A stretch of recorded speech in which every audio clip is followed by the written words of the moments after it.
ፈርተህ ነው ያን ልጅ በቀይ ያላስወጣው ምናምን አሉኝ። እኔ የመጣሁት ከጎጃም ነው፣ የበላይ ዘር ነኝ፣ ፈርቼ አላውቅም፣ ልስጥህ አንተ ትሰጠዋለህ ብዬ ወጣሁኝ። እንደዛ ምንድን ነው የተፈጠረው? ለምንድን ነው የታገርከው? የብሔር ተኮር ያልሆነ የፌዴሬሽን ስብስብ ይኖራል እንደ ባለሙያ እንደዛ ነው የምፈልገው።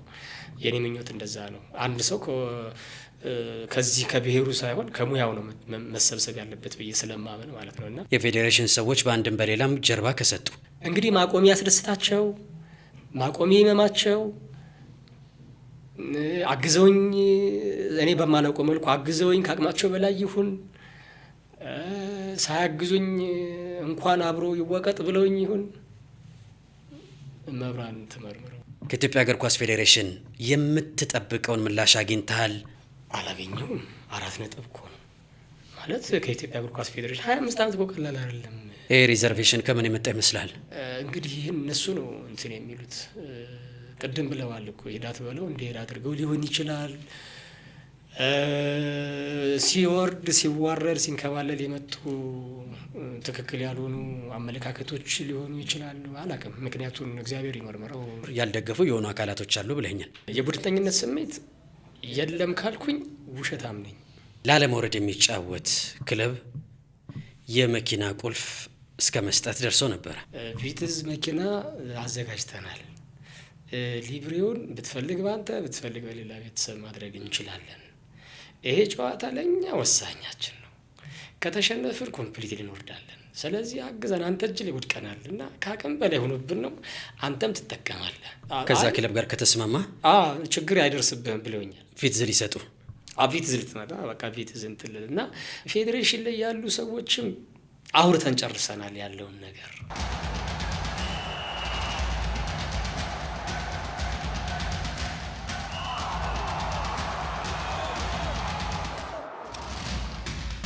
ጤና ይስጥልኝ ክቡራትና ክቡራን፣ በያላችሁበት እንደምን ቆይታችኋል?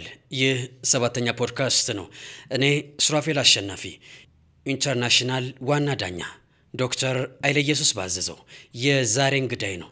ይህንን ቆይታችንን ሰብስክራይብ፣ ላይክ እያደረጋችሁ እንድትጀምሩ በታላቅ ትህትና ጠይቃችኋለሁ። በያላችሁበት መልካም ጊዜ ይሆንላችሁ። ዶክ እንኳን ደህና መጣ። እንኳን ደህና ቆያችሁኝ። በጣም አመሰግናለሁ ስለጋበዛችሁኝ። ጥሬን አክብረህ ከተወዳጇ ከተማ ባህር ዳር ድረስ እዚህ 7ኛ ስቱዲዮ ስለተገኘ የእውነት ከልብ አድርጌ አመሰግናለሁ። እግዚአብሔር ያክብርልኝ፣ ክብረት ይስጠልኝ ብያለሁ። እኔም እጅጉን አድርጌ በጣም አመሰግናለሁ። ብዙ የስፖርት ተከታዮች ባሉት ፖድካስት እንግዳ ሆኜ ስለተጋበዝኩኝ እጅጉን አድርጌ ክብር ይሰማኛል። በጣም አመሰግናለሁ። እግዚአብሔር ይባርካችሁ። እግዚአብሔር ሞገስ ይሁናችሁ። አሜን አሜን። ዶክ አሜን። ከአሜን ይቀራል እንዲሉ አባቶች አሜን ብለናል። በጣም አመሰግናለሁ። በዚህ ልክ እንዳንተ ያለ ትልቅ የስፖርት ሰው በዚህ ልክ ሪኮግኒሽን ሲሰጥ መከበር ነው ብዬ አስባለሁ። ያቺ ተወዳጅ ከተማ ተወልደ ያደግክባት ባህር ዳር እንዴት ነች? ለጤናዋ ደህና ነች ወይ? ባህር ዳር ውብ ከተማ ተወልጄ ያደግኩት ባህር ዳር ስለሆነ ባህር ዳር ውብ ከተማ በጣም የምሳብባት። ሳምንት ወጥቼ ከቆየሁኝ አዲስ ነገር ይፈጠርባት ይሆን እንዴ፣ አዲስ ነገር ትሆን እንዴ ብዬ የምጨነቅባት ከተማ። ዛሬ ወጥቼ በሚቀጥለው ሳምንት ስመለስ አዲስ ነገር ሁና ማገኛት፣ ተሻሽላ አድጋ ማገኛት ከተማ በጣም ነው የምትናፍቀኝ። ባህር ዳር ከተማ ሀብታም፣ ድሃ፣ መካከለኛ የሚኖርባት ውብ ከተማ፣ ሽሮ በ50 ብር የምትበላባት፣ ሽሮ በ400 ብር የምትበላባት። አሁን ላይ ሽሮ 50 ብር ይሸጣል። ሽሮ 40 ብር፣ አሁንም ሽሮ 50 እና 40 ብር የምትበላባት ውብ ከተማ። ስለዚህ ሁሉም በአንጻራዊነት የሚኖርባት ውብ ከተማ ነች። በጣም ደስ ይላል። ዶክተር ኃይለ ኢየሱስ ባዘዘው የባህር ዳር ከተማ አምባሳደር ብለን ይህንን ቆይታችን መቀጠል እንችላለን ማለት ነው። አንድ ጊዜ መጥቻለሁ፣ ለ3 ቀን ብዬ መጥቼ ከ1 ሳምንት በላይ ቆየሁባት። በጣም ተወዳጅ ከተማ ናት። አሁን እዚህ ቆቀር በሚሸጥበት 40 እና 50 ብር ሽሮ ከተሸጠ ወደ ባህር ዳር ሳያጓጣ አይቀርም። ደግ ህዝብ ስለሆነ ያለባት አሁን የኑሮ ውድነት ምናምን በጣም ብዙ ጩኸት ጫጫታ ያለበት ወቅት ላይ ነው። ግን ያው ተስማምቶ ተጨካክኖ ሳይሆን ተስማምቶ የሚኖርባት ሀገር ስለሆነች ሽሮ ልሙት ሽሮ አሁንም ፕራክቲካሊ 50 ብር የሚሸጥባት ሀገር ነች። ስለበላሁት ምስክር ነኝ። በጣም ደስ ይላል። ያኔ ስመጣ መላጣው ሽሮ የሚል ልክ ነኝ አይደለ? ትክክል። መላጣው ሽሮ የሚባል በልቻለሁ። አመታት ስለተቆጠሩ ረስቼዋለሁ ስንት እንደሆነ። እዛ 40-50 ነው። አሁንም 50 ብር ይሸጣል። ከመናኸሪያ ጀርባ ይሸጣል። አሁን ባህር ዳር የሚመጡ ሰዎች ኪሳቸው በጣም ከአቅም በላይ የሆነ ችግር ያለባቸው ሰዎች እዛ ሄደው ሊመገቡ የሚችሉበት አጋጣሚ አለ። ገንዘብ ሲኖራቸው ደግሞ 400 ብር ሽሮ ብቻ ሊበሉ እንደ ኪስ ማለት ነው። እንደ ኪሱ ሰው እንደ ኪሱ ሊኖርባት የሚችል ውብ ከተማ ነች። በጣም ደስ ይላል። በባህር ዳር ጀመርን፣ ብዙ ጉዳዮችን እናነሳለን። ከህይወት የተቀዱ ሀሳቦች፣ እግር ኳሳዊ ሀሳቦችን። የሰባተኛ ፖድካስት የመጀመሪያው ዳኛ እንግዳዬ ነህ። ባንተ ባርከናል ማለት ነው። ሌሎች ይከተላሉ ብዬ አስባለሁ። በጣም አመሰግናለሁ። ለሁሉም ዝግጁ? ኤክስፔሪንስ የተቀዱ ነገሮች ለሌሎች ሰዎች ሁሉ ሼር ለማድረግ በጣም ዝግጁ ነኝ። የነበሩ ቻሌንጆችንም አስተማሪ የሆኑ ነገሮችን በድፍረት እና በፍጹም ታማኝነት ሌሎችን ሰዎች በሚያከብር መልኩ ሙሉ ሀሳቤን ለመግለጥ በጣም ዝግጁ ሆኜ ነው የመጣሁት።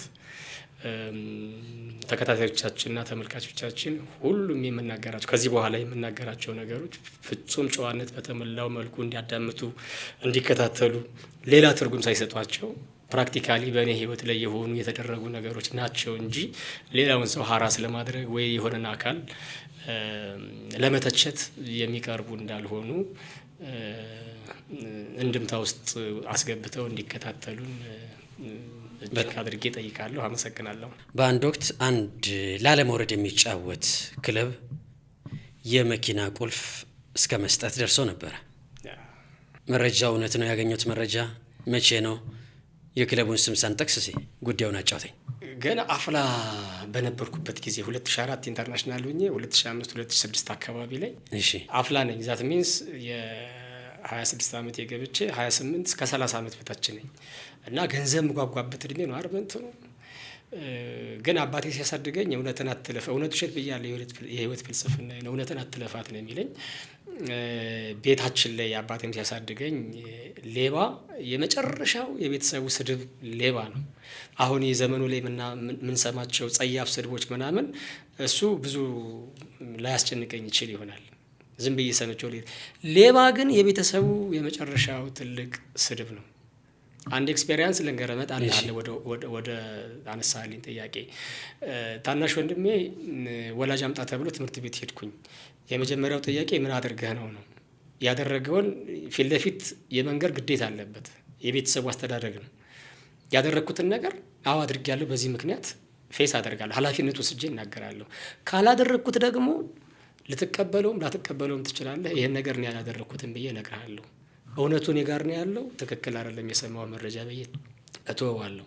ይሄ ታናሽ ወንድሜ የወላጅ አምጣ የተባለው አስተማሪ ከክላስ ሲወጣ ተከትለው ወጥተው ኮሪደር ላይ ምናምን ተማሪዎች ይቆሙ የለ ተማሪም ሆነን ልክ እንደዛ እንትን ሲል ምክትል ርዕሰ መምህሩ ይመጣና ለምን እንዲያደረጋችሁ ምናምን ብሎ ይቆጣቸዋል። አንተ እኔንም ስለሚያውቀኝ ምክትል ርዕሰ መምህሩ ስሙ ይቅር ግን ያውቀዋል፣ እሱ በፕሪፓራቶሪ መምህር ነው አሁንም። እና ለምንድን ነው ምናምን ብሎ አንተ የዛ የኃይለ ኢየሱስ ወንድም ሁነህ አንተ ሌባ፣ እቺ ወርድ ወጣሽ ከቃሉ አንተ ሌባ አለው። እንዴ ሌባ ትለኛል፣ የት ሰርቅ ይተኛል ብሎ የኔ ታናሽ ወንድም ከርዕሰ መምህሩ ጋር ከምክትል ርዕሰ መምህሩ ጋር ጦርነት ገጠመ። ሌባ ትልቁ ስድብ ነው። ሌባ እኮ ምክትል ርዕሰ መምህሩ የሆነው ሰውዬ ለሱ ኖርማል ዝም ብሎ በቃ ሌላ ስድብ ከመሳደብ እንደ ነገሩ ያለው ነው። ለእኔ ታናሽ ወንድም ግን ትልቅ የመጨረሻው ጸያፍ ስድብ ነው። ትልቁ ስድብ ነው ሌብነት። አትስረቅ ጋር ከ10ቱ ትእዛዛት ውስጥ አንዱ አትስረቅ ነው። እና እያወቅኩ ላደርገው የምችለው ነገር አይደለም። የቤተሰብ ያደግኩበት መንገድ ሌብነት ጽዩፍ ነው። ሌብነት ፍጹም ጽዩፍ ነው። እና ሂጄ ስጠይቀው ምን አደረግ? እኔ ሌባ ይለኛል። እየተናደደ ነው የሚወራኝ ወንድሜም። እና እኔን እንዴት ሌባ ይለኛል? እኔ ስሰርቅ አይቶኛል፣ እሱ ያበላኛል፣ እንዲህ ያለኛል። በቃ ተረጋጋ። ሌላ ያደረግከው ነገር በፍጹም ሌላ ነገር ያደረግኩት የለም። ሌባ ሲለኝ ግን እንዴት ሌባ ትለኛለህ ብዬ ተማሪ ፊት ገላምቼዋለሁ፣ ተናግሬዋለሁ። ምክንያቱ ይሄ ነው። ወላጅ አምጣ ሄድኩኝና ያደረገውን ነገር ብዬ ነኩት። ምንም እኮ እንትን አላልኩት፣ የሚያጣላ ነገር የለ። እሱ ግን ስሜታዊ ሲሆን በጣም አዘንኩኝና ተናደድኩኝ። ደግሞ ያንተ ወንድም መሆኑን ሳውቅ ደግሞ በጣም ተናደድኩኝ የበለጠ። ለዛ ነው ምን ብለህ ሆኖ ምንም እኮ አላልኩት፣ እኔ እኮ ጓደኞቼ ጋር ነው ሌባ ነው ያልኩት አለ። በቃ እዚህ ጋር ሌላም ጊዜ በስህተት ሌባ ብለህ እንዳትለው። የኛ ቤት አሁን ለብዙ ሰው ጉረኛ ሰው ሊል ይችል ይሆናል፣ ግን ኖርማችን ነው። ሌብነት ጽዩፍ ነው። ስናድግ ያ ነው እውነትና ውሸት ነው። ሌብነት ውጉዝ ነው። ሌብነት ውግዝ ነው፣ በጣም ውግዝ ነው። እና ይሄም አሁን ያልከኝ ነገር በጣም አፍላ በነበርኩበት ጊዜ ነው። ላለመውረድ የሚታገል አንድ ክለብ መሀል ሰፋሪ በሆነ ቡድን ላይ መጣ። ያኔ ማስተርሴን እየተማርኩ ነበረ። እሺ መልበሻ ቤት ከፕሪማች በኋላ ከፕሪማች ጠግ ነበረች ስቴዲየሙ፣ አዲስ አበባ ስቴዲየም ፕሪማች የሚደረግባት ነው። እሺ ከፕሪማች በኋላ እኔ ላፕቶፔን ዘርግቻ አነባለሁ። እሺ ተማሪም ስለሆንኩኝ እና ማስተርሴን ማር ነበር ያኔ እንትን እያልኩ መጀመሪያ ስልክ ደወለ የሆነ ሰው እና ኃይሌ እንደዚህ ምናምን አንተ እንደምታጫውተን ስሰማ በጣም ደስ ብሎኛል፣ አመሰግናለሁ፣ ግን ማን ልበል አልኩ። አይ እኔን እንኳን አታውቀኝም፣ እንዲው ጨዋታውን ያኛው ቡድን ስለማይፈልገው እንዲው ምናምን አልኩ። ስልኬ አውቶ ሪከርድ ነው ልንገርህ ብዬ ነው መጀመሪያ እና እንዲው ለህግም እንኳን ካቀረብ ነው ከነገርኩ በኋላ ሪከርድ አድርጌ ለህግ ካቀረብኩት ያው ተጠያቂ ያደርጋል እና ከዚህ በኋላ የምታወራኝ ነገር ካለ አውራኝ፣ ትክክል ያለው ነገር ካለ ለፌዴሬሽንም ለህግ አካላትም ቅጂውን እሰጣቸዋለሁ አልኩት። ድሮም ሰምቻለሁ ብሎ ጆሮዬ ሊዘጋ ስልኩን። ከዛ ከቆይታ በኋላ ሌላ ሰው በአካል መጣ። ያው እዛው እንደሆንኩኝ ስለሚታወቅ እንደማነብ ስለሚታወቅ በራን ኳኳና አወራኝ። አጭር ሰውዬ ናቸው፣ ጺማቸው እዚህ ጋር እንደዚህ ከፍ የሚያደርጉ ናቸው ምናምን ያውቁታል ሰውዬው ይሄንን ስላቸው ያደርጓታል አንዳንዴ እና መጥተው ኃይሌ እንደዚህ ነው። ያኔ ቪትዝ 280 ወር 100 ምናምን ነበር የምትሸጥ መሰለኝ። እሺ ቪትዝ መኪና አዘጋጅተናል፣ ሊብሬውን ብትፈልግ ባንተ ብትፈልግ በሌላ ቤተሰብ ማድረግ እንችላለን። ይሄ ጨዋታ ለኛ ወሳኛችን ነው። ከተሸነፍን ኮምፕሊት እንወርዳለን። ስለዚህ አግዘን፣ አንተ እጅ ላይ ወድቀናል እና ከአቅም በላይ ሆኖብን ነው፣ አንተም ትጠቀማለህ። በሰዓቱ የነበሩ አሁን ያሉትና አቶ ኢሳያስ አይደሉም 2006 2007 ማለት ሌሎች ሰዎች ነበሩ እና ፌዴሬሽን ላይ ያሉ ሰዎችም አውርተን ጨርሰናል ያለውን ነገር እና ምንም ይመጣብህ ነገር የለም፣ ኮንፊዳንቱን ምናምን ብሎ በአካል እንትን አሉኝ። አም ሶሪ በጣም አዝናለሁ። በዚህ ደረጃ ከተስማማ ከዛ ክለብ ጋር ከተስማማ ችግር አይደርስብህም ብለውኛል። ፊት ዝል ይሰጡ ፊት ዝል ትመጣ በቃ ፊት ዝንትልል እና ወዲያው በቅጽበት የመጣው ሌባ፣ አንተ ሌባ የሚል ስድብ ማለት ነው። አእምሮ ይሄ አንተ ሌባ። በጣም አዝናለሁ። በዚህ ደረጃ አውርደው ያዩኛል ብዬ አላስብም። እዛው ነው ያልካቸው? እዛው ሰውዬውን በዚህ ደረጃ አውርደው ያዩኛል ብዬ አላስብም። እንደዚህ አይነት ነገር የሚያስፈልግ ከሆነ ላይ ያሉ አመራሮችም ይሄን ፈቃደኞች ከነበሩ እኔ ሊመድቡላችሁ አይገባም ነበር። ተገቢ አይደለም። ከዚህ በኋላ ንግግር አያስፈልገንም። እኔም ደግሞ ራፍ ሆናለሁ። ስሜታዊ ከሆንኩኝ ጨዋታዬንም ትረብሻላችሁ። ንግግር አያስፈልገንም እና ዞር ብሏል። ፊትዝ እኮ አስባል ቢይዛት ያኔ መኪና ይኖረኛል። አሁን ባህር ዳር የሚሄደው በብስክሌት ነው የሚሄደው። ፊትዝ አሁንም ትኖረኝ ነበር ብለህ ታስባለህ? እስካሁን ትኖራለች ያቺ ፊትዝ። ስለዚህ ያ ክለብ ያዘጋጀልህን እንደ እጅ መሻ ያዘጋጀልህን ፊትዝ መኪና አልቀበልም። እንዴት ይሆናል? ሌብነት ሌባ አለኝ ብሎ ምክትል ርዕሰ መምህሩን ጋር ጉሮሮ የተናነቀ ወንድሜ ያደገበት ቤተሰብ ውስጥ ሌባ የሚል ስድብ ጸያፍ ሆኖ የተቀረጸ ማንነት ምንስ ጎሎብኝ እንዴ? ያኔ እኮ እኔ መምህር ነኝ፣ ፕሮፌሽናል ነኝ፣ ራሴን አክብሬ የምሰራ ነኝ። በዛ ላይ ቅድም መጀመሪያ ላይ እንትን እንዳልኩ እኮ ዳኝነትን ስሰራ በዙሪያ ያሉ ሰዎች ኢንጆይ ያደርጋሉ።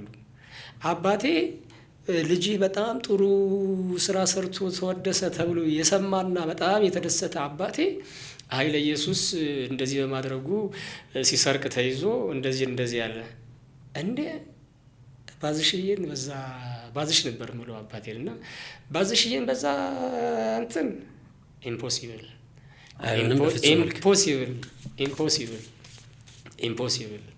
እንትን አለ። አንፎርቹኔትሊ ጨዋታው 0-0 ኦር ሰምቲንግ እንደዛ አለቀ። እኔም ወደ ቤት ሄድኩኝ።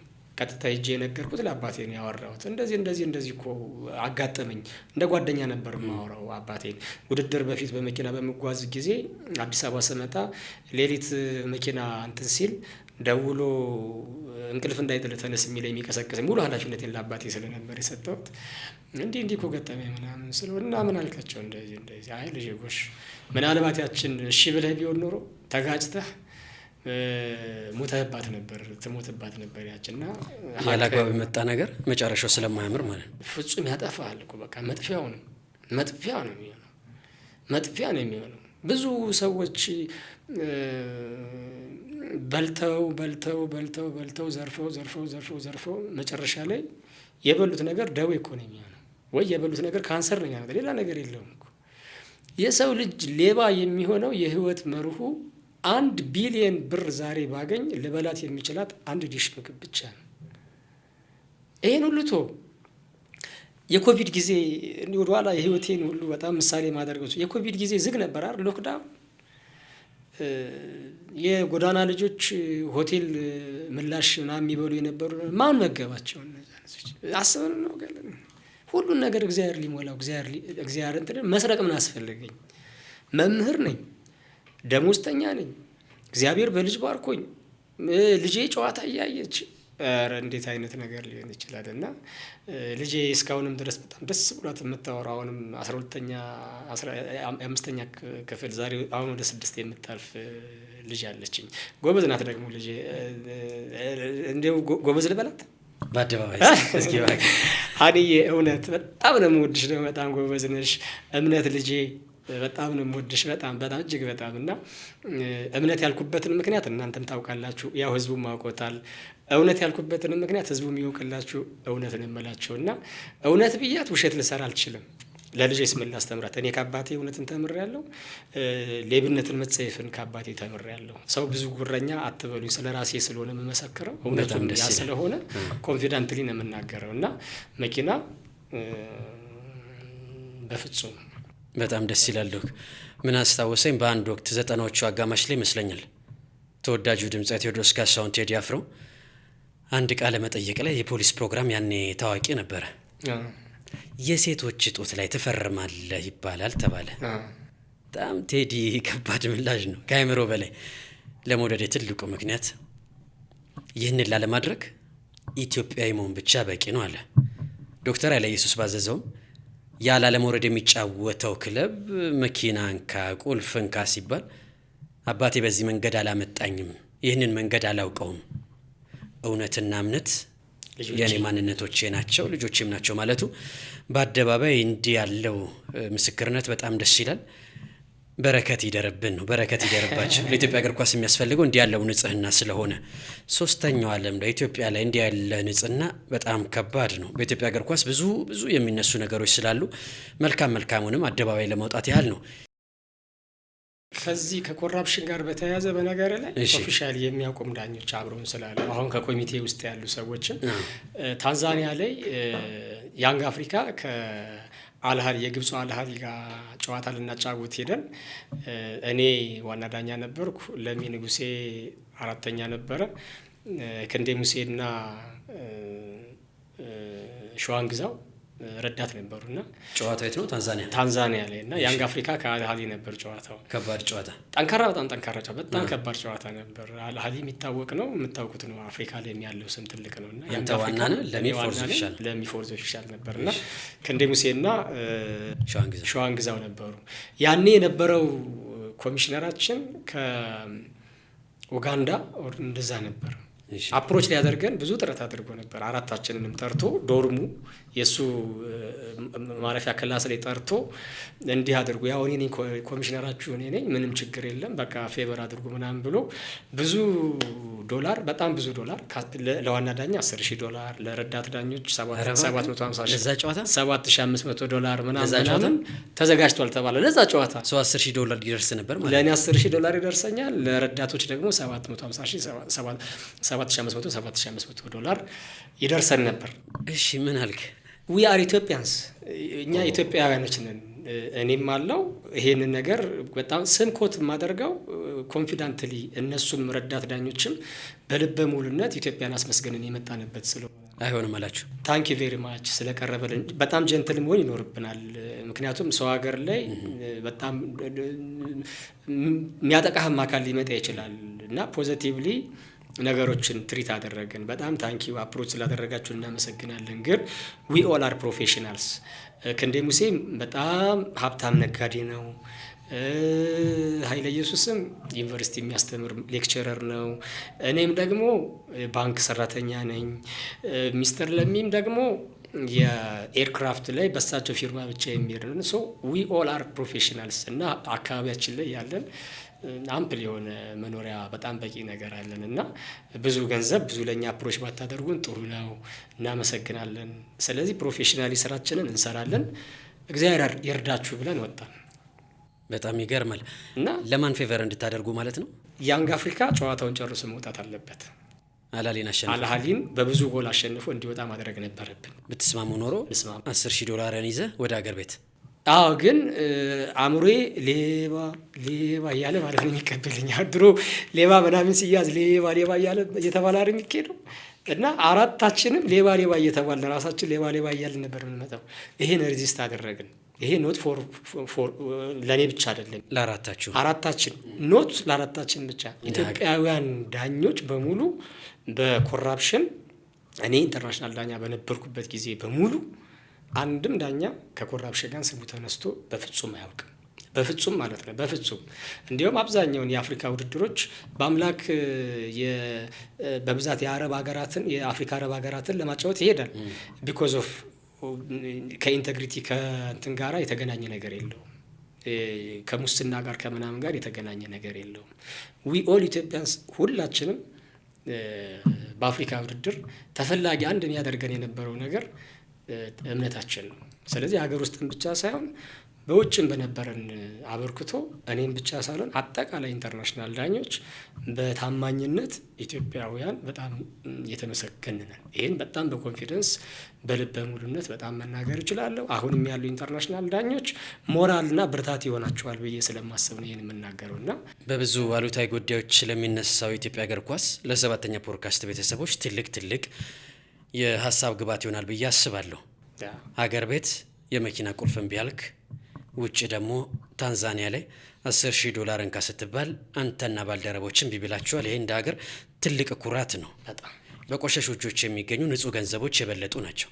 በኩራት አስራትን የማታወጣበት ገንዘብ ይበረክታል ብዬ አላስብ። በመንፈሳዊ እንግል በዓለማዊ ደግሞ ለልጆቻችን አባት እኮ ሌባ ነው መባል ከዚህ በላይ ውርደት አለ ብዬ አላስብም። በነገር ላይ ልጄ ትምህርት ቤት ስትሄድ ስም ስትመዘገብ ወይ ሀኒያም ብለው ሀኒያም ኃይለ ኢየሱስ ሲሉ የዳኛው አባት ነሽ ምናምን ትባላለች። እና ከዚህ በላይ ፕራውድ ማለት የዳኛው ልጅ ነሽ ኃይለ ኢየሱስ ባዘዘው ማለት ዶክተር ኃይለ ኢየሱስ እግር ኳስ ኢንተርናሽናል ዳኛ የእሱ ልጅ ነሽ ምናምን ትባላለች። አባትሽ ቆራጥ ዳኛ ነው ብላ ስለ እኔ ጥሩ ነገር ሲነግሯት በቃ ትመጣለች። በአባዬ እንዲህ እኮ ብሎኝ ደስ አለኝ። እማዬ እውነት ያልኩሽ በምክንያት ነው፣ እውነት የምልሽ በምክንያት ነው። ስለዚህ አንቺም ደግሞ ወደፊት ልጅ ወልደሽ አድገሽ ሰው እንዲልሽ እውነቱን ስሪ፣ አትፍሪ፣ የእውነትሽን ኑሪ። እና ስኖር በተቻለ መጠን የእውነቴን ለመኖር በጣም ደስ ይላል። ጥረት አደርጋለሁ። ለመጨረሻ ጊዜ መቼ ነበር ያጫወትከው? የሀገር ውስጥ ጨዋታ የሀገር ውስጥ ላስት ይር ማለት ነው 2017 ማለት ነው። ምንድን ነው የተፈጠረው? ለምንድን ነው የታገድከው? ዲፕ የሆነ ጥያቄ ነው። የዛኔ ከመታገዴ በፊት ታግደሃል የሚለውም ነገር እኔ ያልደረሰኝም ነበር። ፎርዛት ማተር ታንዛኒያ ውድድር ነበርኩኝ። የሴካፋ ውድድር ከኢትዮጵያ አንድ ዋና ዳኛ አንድ ረዳት ዳኛ ሲመረጥ ከኢትዮጵያ የተመረጥኩት እኔ ነበርኩኝ ዋና ዳኛ። ረዳት ደግሞ አሸብር ታፈሰ የሚባል ረዳት ዳኛ ነበር። እና we had a good time። እዛ ላይ በጣም ጥሩ ጊዜ ነበርን። ታንዛኒያ ላይ በነበረን ቆይታ አሊ የሚባል የካፍ የፊፋ ኢንስትራክተርና የካፍ ሪፍሪ ኮሚቴ ነበር እዛ ቶርናመንት ላይ። እና ጨዋታዎችን ሲመድብ አንደኛ ሁለተኛ ደረጃ ጨዋታዎችን ያወጣ ነበር። እዛ ጨዋታዎች ላይ እኔንም ይሁን አሸብርን የሚመድቡት አንደኛ ደረጃ ጠንካራ የሚባሉ ጌሞች ላይ ነበረ እኛ የምንመደበው። እና ራሴን በዛ ሰዓት አፕሮች አድርግ የነበረው ቀጣይ ያለው የሞሮኮ ላይ ተዘጋጅቶ የነበረው የአፍሪካ ዋንጫ ላይ ቃልም ሰጥቶን ስለነበረ እሱ ራሳችሁን አዘጋጁ፣ ራሳችሁን ጠብቁ ይለን ስለነበረ ሴካፋ ላይ አንድም ኮሚቴ ስለነበር እሱ ለዛ እንዘጋጅ ነበር። እኛ ጥሩን ፐርፎርም አደረግን፣ እግዚአብሔር ረዳን፣ ማምላክ ሞገስ ሆነችኝ። ጥሩ ፐርፎርም አድርጌ ነበር የመጣው። ከዛ እንደተመለስኩኝ ግን ያልጠበቅነው ነገር ገጠመኝ። ምንድነው ነገር? የኢንተርናሽናል ዳኞች ዝርዝር ሲለጠፍ ኃይለ ኢየሱስ ከኢንተርናሽናል ዳኝነት ዝርዝር ውጭ ሆኗል። ምንድነው ምክንያቱ ብዬ ብዙ ሰዎችን ለመጠየቅ ሞከርኩ። መልስ ሊሰጡኝ የሚችል ሰው አካል አንድም ማግኘት አልቻልኩም። ሪፍሪ ዲፓርትመንቱን ጠይቄያለሁ፣ ጽህፈት ቤቱን ጠይቄያለሁ፣ እግር ኳስ ፌዴሬሽን ፕሬዚደንቱን ጠይቄያለሁ፣ ስራ አስፈጻሚዎችን ጠይቄያለሁ። ያልጠየቅኩት አካል የለም። የክልል እግር ኳስ ፌዴሬሽንን ጠይቄያለሁ፣ እባካችሁ ጠይቁልኝ ምክንያቱም ብቻ ልወቅ ብዬ ጠይቄያለሁ። አልሆነም። ከሁሉም ነገር መረጃ ማግኘት አልቻልኩም። ቤዚካሊ ኢንተርናሽናል ዳኛ ቅድም እንዳልኩ ርስት አይደለም። በአንድም በሌላም መልኩ ዳኞች እንተካካለን። ባጁ የሀገር ባጅ ነው።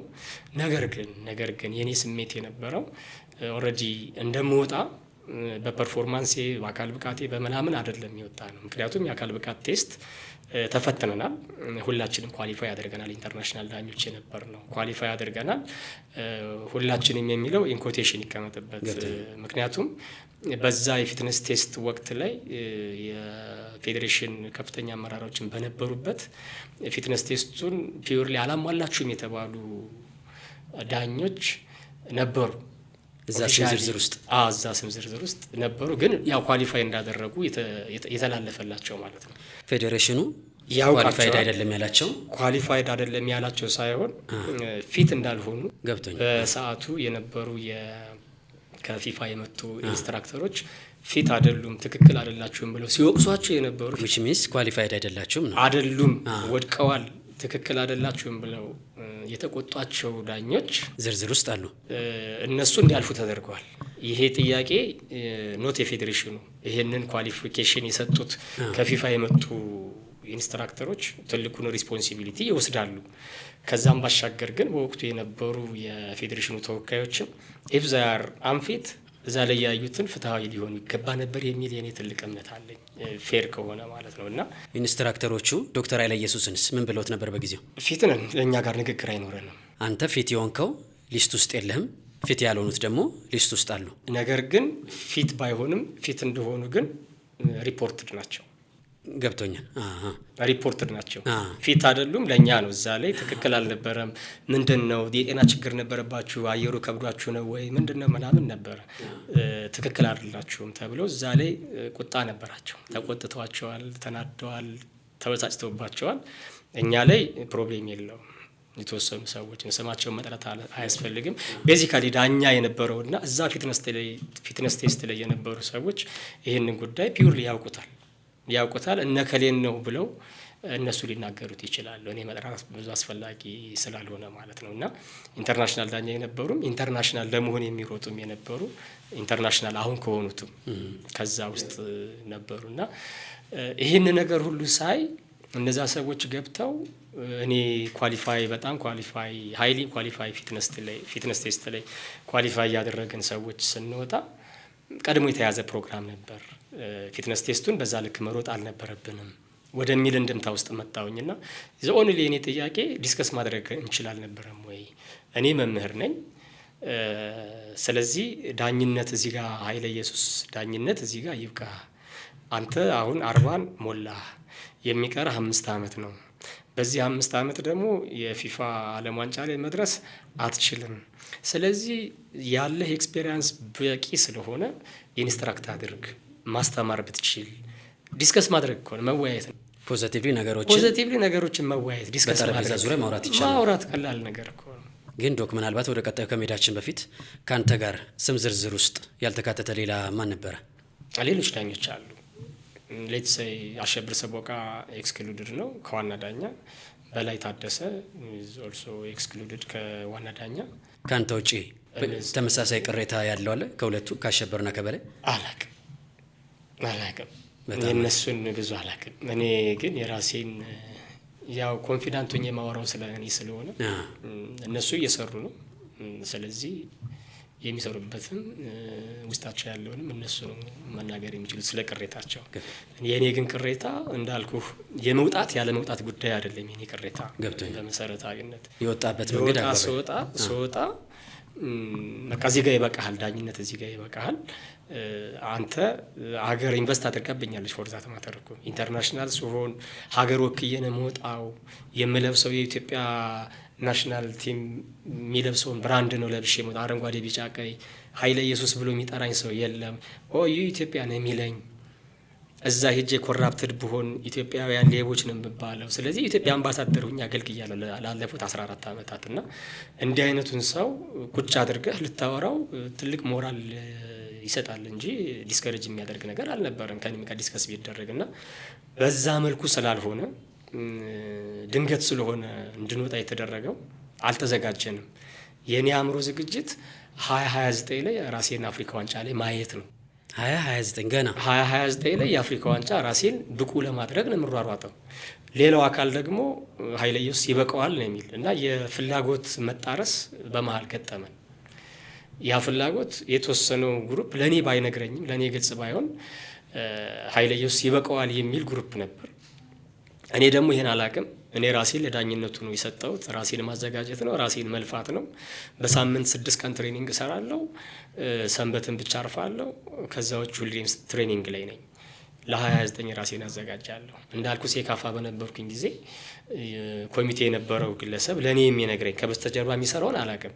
ፕራክቲካሊ እኔ ጋር ግን የሚያወራው ራሴን እንዳዘጋጀ ነው። የካፍ ላይ የነበረ ሚስተር አሊ ይባላል።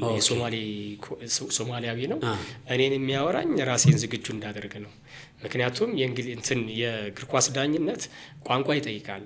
የቋንቋ ክህሎት ኮሚኒኬሽን ሀይሊ ኮሚኒኬት ማድረግ ይጠበቅባል ተጫዋቾች ጋር።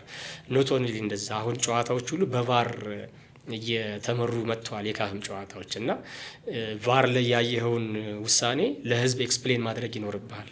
ስለዚህ እንግሊዘኛ ችሎታ አትሊስት እኛ ሀገር ላይ እንግሊዘኛ ስለሆነ ግን ከፊፋ ቋንቋዎች ከስፓኒሽ፣ ከፈረንሳይ፣ ከአረብ እና ከእንግሊዘኛ አንዱን ማወቅና መናገር ይጠበቃል። እኔ እንግሊዘኛ ላይ ብዙ ችግር የለብኝም።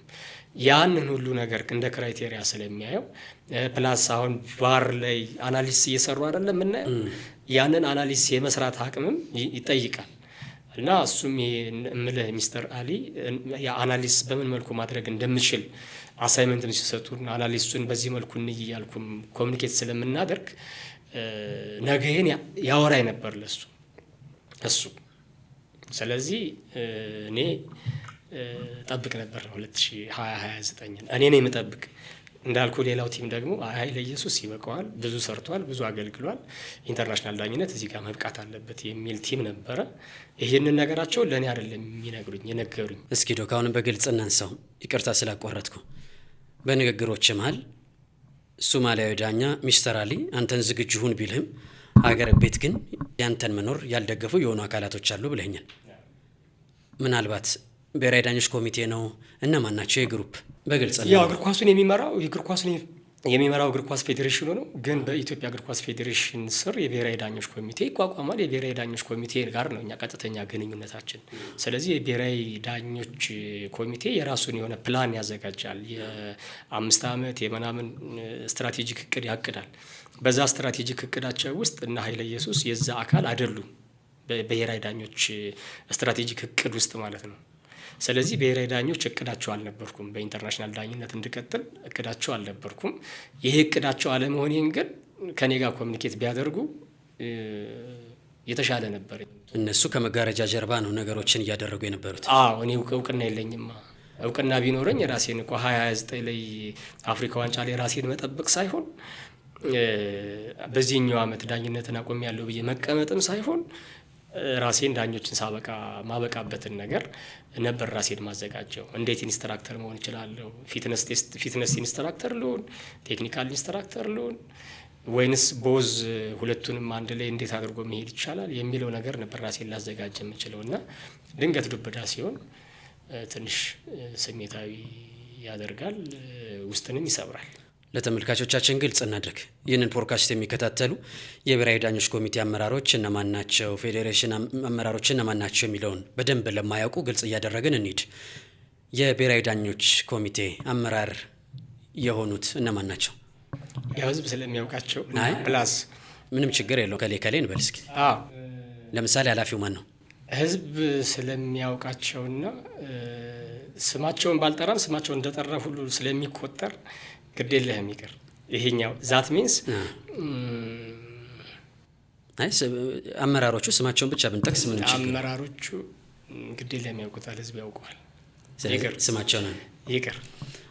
ብዙ አሁን ይሄ በብሔራዊ ዳኞች ኮሚቴ ውስጥ የተቀያየሩ በጣም ብዙ ሰዎች አሉ የነበሩ ያሉ በእኔ መውጣት መግባት ውስጥ እጃቸው አለ ብዬ ማስባቸው አሁን ደግሞ የገቡና አሁን በዚህኛ በመውጣት ደግሞ ሰዎች ያሉ ብዙ ናቸው እና እነከሌ ማለቱን ልቆጠብ ግን ያውቁታል። ህዝቡም ያውቀዋል፣ እነሱም ያውቁታል። አንተ ከኢንተርናሽናል ውድድር እንድትወጣ ካደረጉት ሰዎች ጋር ከዚህ በፊት ቅሬታ ውስጥ የመግባት ነገር ነበር አንተ የምታውቀው ወይም ደግሞ አንተ የረሳው እነሱ የሚያውቁት? እንዳለ መታደል ሆኖ ያው ኃይለ ኢየሱስ የክፍለ ሀገር ልጅ አይደለም፣ ባህር ዳር ደግሞ የክፍለ ሀገር ናት እና የእኔ በብዙዎቹ እንትን ፋራው ዳኛ ነኝ። የፋራና የአራዳ ዴፊኒሽኑ ባይገባኝም የአዋቂና ያለዋቂ ዴፊኒሽኑ እዚህ አካባቢ ላይ ባይገባኝም ልክ በዛ አይነት ረገድ ፖዚቲቭ የሆነ ግንኙነት ለመፍጠር በጣም ከፍተኛ ጥረት አድርጋለሁ። እሺ። ነገር ግን ጥሩ ምልከታ ያልነበራቸው ሰዎች እንዳሉ ኦፊሻል ነው የሚታወቅ ነገር ነው።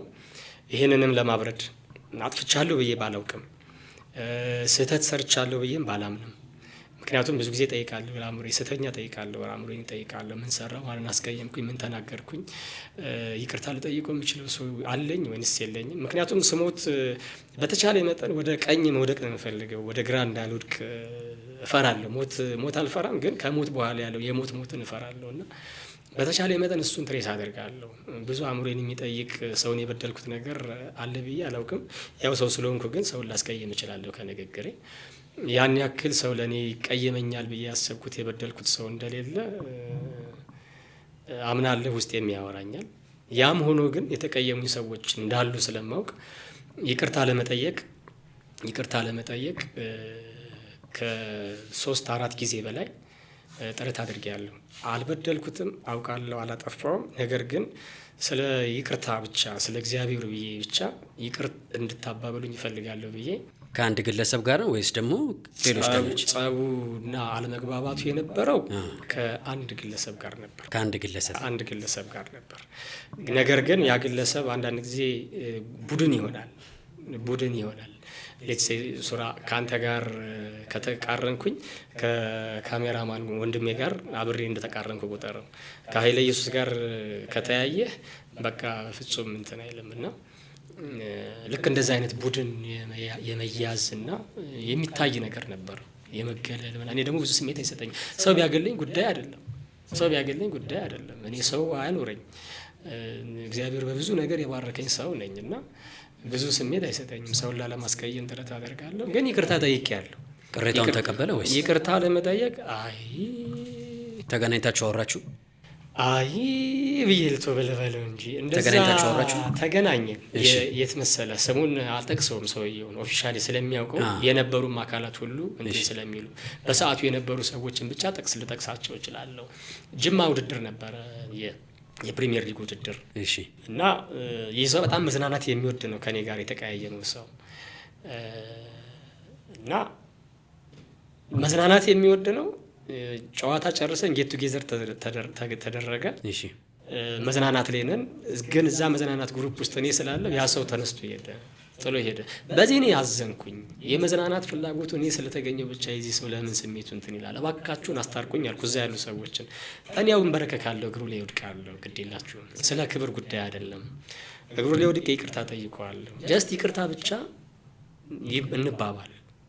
በድለኸኛልም ካለኝ በቃ ይቅር ነው የምለው፣ እንርሳ አልኩኝና ቸክ አደረገኝ። ያኔ መኮንን አስረስ ይባሉ ነበር ዳኛ ኮሚቴ ላይ እና ኃይለ መላክ ተሰማ ነበሩ። እነሱም ሊያስታርቁን ሞከሩ። በተሰበሰቡበት ጠሩን። ትክክል ያልሆነ ቃል ተናግሮ ወጥቶ ሄደ። ሰውን ባለበት አደባባይ ላይ ኮሚቴዎች ባሉበት ለይቅርታ ዝግጁ ሳይሆን ጭራሽ ስድብ ሰድቦኝ ሄደ። ይሄ እነኚህ ሰዎች የጠቀስኳቸው ስለነበሩ በአካል ስለነበሩ ውሸትም ስላልሆነ በሚዲያ ውሸትም ስላልሆነ ነው ይሄን ነገር የምናገረው። እነሱ ሰዎች ባሉበት ስለሆነ ሰድቦኝ ሄደው ያለፈ። አሁንም ልቤ እንትን አለ። ልቡ አልሻረም ይላል የኛ ሀገር ሰው። ልቤ አልሻረም አሁንም። ምክንያቱም የልጁን ደስታ በእኔ ምክንያት ተነጥቆ እንዲቀር አልፈለግኩም። ፕላስ አንድ ቀን እውነቱ የተገለጠ ጊዜ እሱም ሊጸጸት ይችላል እና ይቅርታ መባባል የማንችልባት ደግሞ ሰዓት ትኖራለች። አልጋ ላይ ሆኖ ራሱን ወደ ኋላ እንትን ሲል ኃይለ ኢየሱስ ምን አድርጎኝ ነው ይቅርታ እንኳን ሲጠይቀኝ ይቅርታ ባደርግለት ኑሮ በድየውን ከሆነ ይቅርታ ባደርግለት ኑሮ ምናምን ብሎ እኔን ማግኘት በማይችልበት መልኩ ወደ እውነተኛው አምላክ ከሄደ ይጸጸት ይሆናል። ለአእምሮ እኔ የምጨነቀው እንደዛ ነው። እኔ ሞክሬያለሁ። ሁለተኛ ጊዜም ሌሎች ጓደኞቹን ይዤ ሞከርኩ፣ ጠየቅኩ። አሁን ኮሚቴ ውስጥ ያለ ልጅ አለ፣ እሱም ባለበት አስታርቁን፣ ጥፋት ካለ እኔ ግዴለ ይቅርታ ልጠይቅ። እኔ የበደለኝ ነገር የለም። እኔ ግን የበደልኩት ካለ ሶሪ ልበል። ያሁን ይቅርታ እንዲያባብሉን ጠየቅን። ስቴዲየም ላይ ምግብ ቤቷ ነበረች፣ ወደ ጠላፎቅ በኩል ያለው በቅዱስ ጊዮርጊስ መቀመጫ በኩል ባለው ያለ ምግብ ቤት ላይ እዛ ቁጭ ብለን መጣ። ሲመጣ አሁንም ምን ያለው ለይቅርታ እንደሆነ እንትን ሲያውቅ ሰዎች ባሉበት አሁንም ጥሎ ሰድቦኝ ሄደ። ሰዎች ባሉበት ድጋሚ ሰድቦኝ ሄደ። ይሄ የሚለው ያው ሰዎች ስላሉ ነው። እሱም ያውቀዋል፣ ሰዳቢውም ያውቀዋል፣ በነበረውም ወቅት ያለው ሰውም ያውቀዋል። እና ያ ሆነ። ከዛ በኋላ ነገሮች እያደጉ እየጦዙ በጣም እያደጉ ሄዱና ወደ ከፋ ሁኔታ ውስጥ መጣ።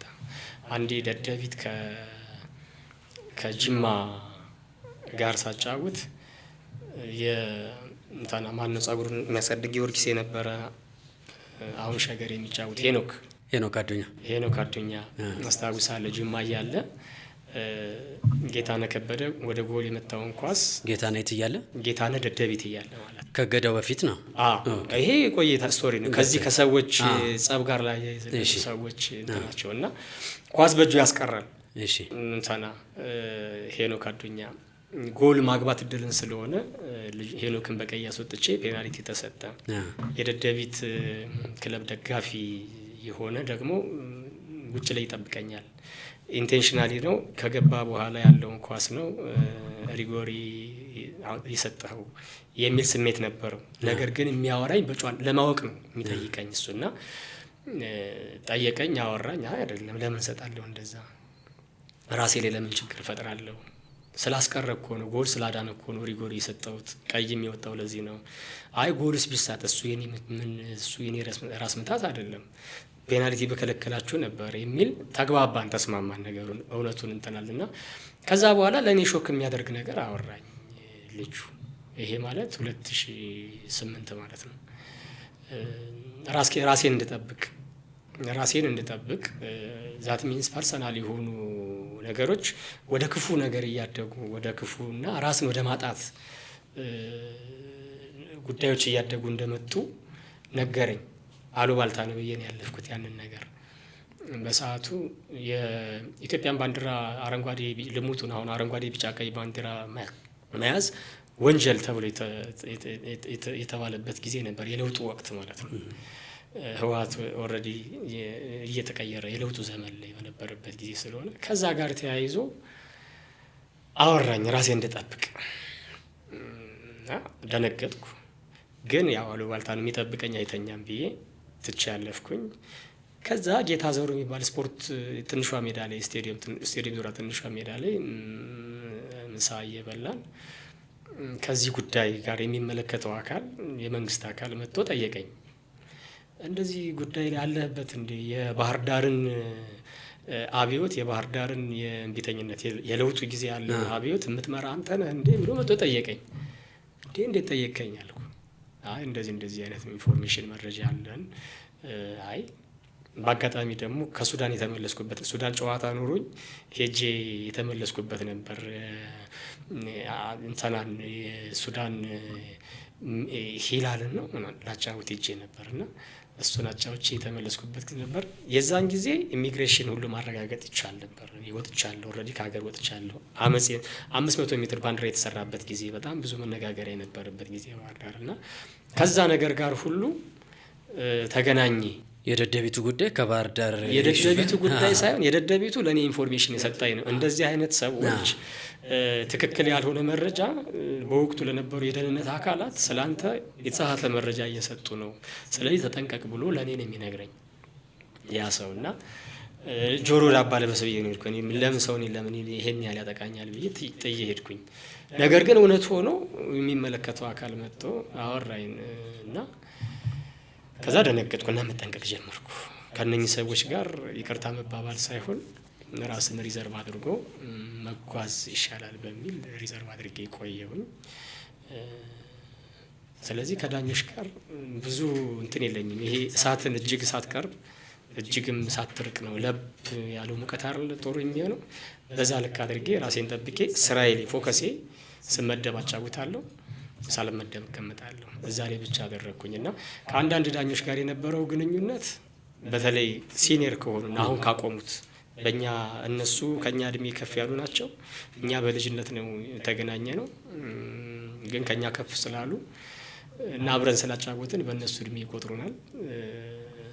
እነዛ ሰዎች ጋር ብዙ የጣፈጠ ግንኙነት አልነበረንም። በዛ ላይ ደግሞ እኔ እንትን ነኝ፣ አግሬሲቭ ነኝ በባህሪ። ምናልባት ከውይይታችን ጋር ይገናኝ አላውቅም እንጂ የመጀመሪያ ጨዋታዬን ያጫወትኩት መቻሬ ከኦሜድላ ሀገር ነበር፣ እዚሁ ባህር አዲስ አበባ ስቴዲየም እና የመጀመሪያ ጨዋታዬ ናት። በብሔራዊ ሊግ ደረጃ መጥቼ ሳጫውት 1999 ዓመተ ምህረት የመቻሬ ማሊያ ነጭ ነበር። 5 ቁጥር ለብሶ የሚጫወት ራሰ በራ የሆነ ተከላካይ አላቸው መቻሬ ላይ የሚጫወት የነበረ። 2 ኬዝ ገጠመኝ በዚህ ጊዜ። የመጀመሪያ አመጣጤ ናት ብያለሁ እና ቢጫ ካርድ ያለው ልጅ አለ። 3-0 ይመራል መቻሬ በኦሜድላ 88ኛ ደቂቃ ኦር ሰምቲንግ ሁለተኛ ቢጫ ሊያሰጥ የሚችል ፋውል ወይ ደግሞ ዋርኒንግ ሰጥተውም ልታልፍ ማኔጅ አድርገውም ልታልፍ የምትችል ፋውል ተሰራ። እኔ ማኔጅመንቱን መረጥኩና ማኔጅ አድርጌ አለፍኩ። ልጁ መክሬ አለፍኩኝ። እችን ይዘዋል ሰም ግሩፕስ ስቴዲየም ትሪቡን ላይ ቁጭ ያሉ ሰዎች ዳኞች ማለት ነው። ሰም ግሩፕስ ናቸው። ያኔ ከኛ ሲኒየር በጣም ትልልቅ ሲኒየሮች አሁን ጥሩ ወዳጆቼ ናቸው። ኦፍ ኮርስ እነሱ የሚያውቁታል እንደዚህ ሊሉት ይችል እንደሚችሉ አስባለሁ። ከዛ ሁለተኛው ደግሞ ልጁ ሄዲንግ ሲመታ ፀሐይ ነው ጨዋታው። በሄዲንግ ሲመታ ነስር በነስር ሆነና ነጩ ማሊያ ኮምፕሊትሊ ደም ሆነ፣ ቀይ ሆነ። ማሊያውን እንዲያስቀይር አስገደድኩ። ቀየረ።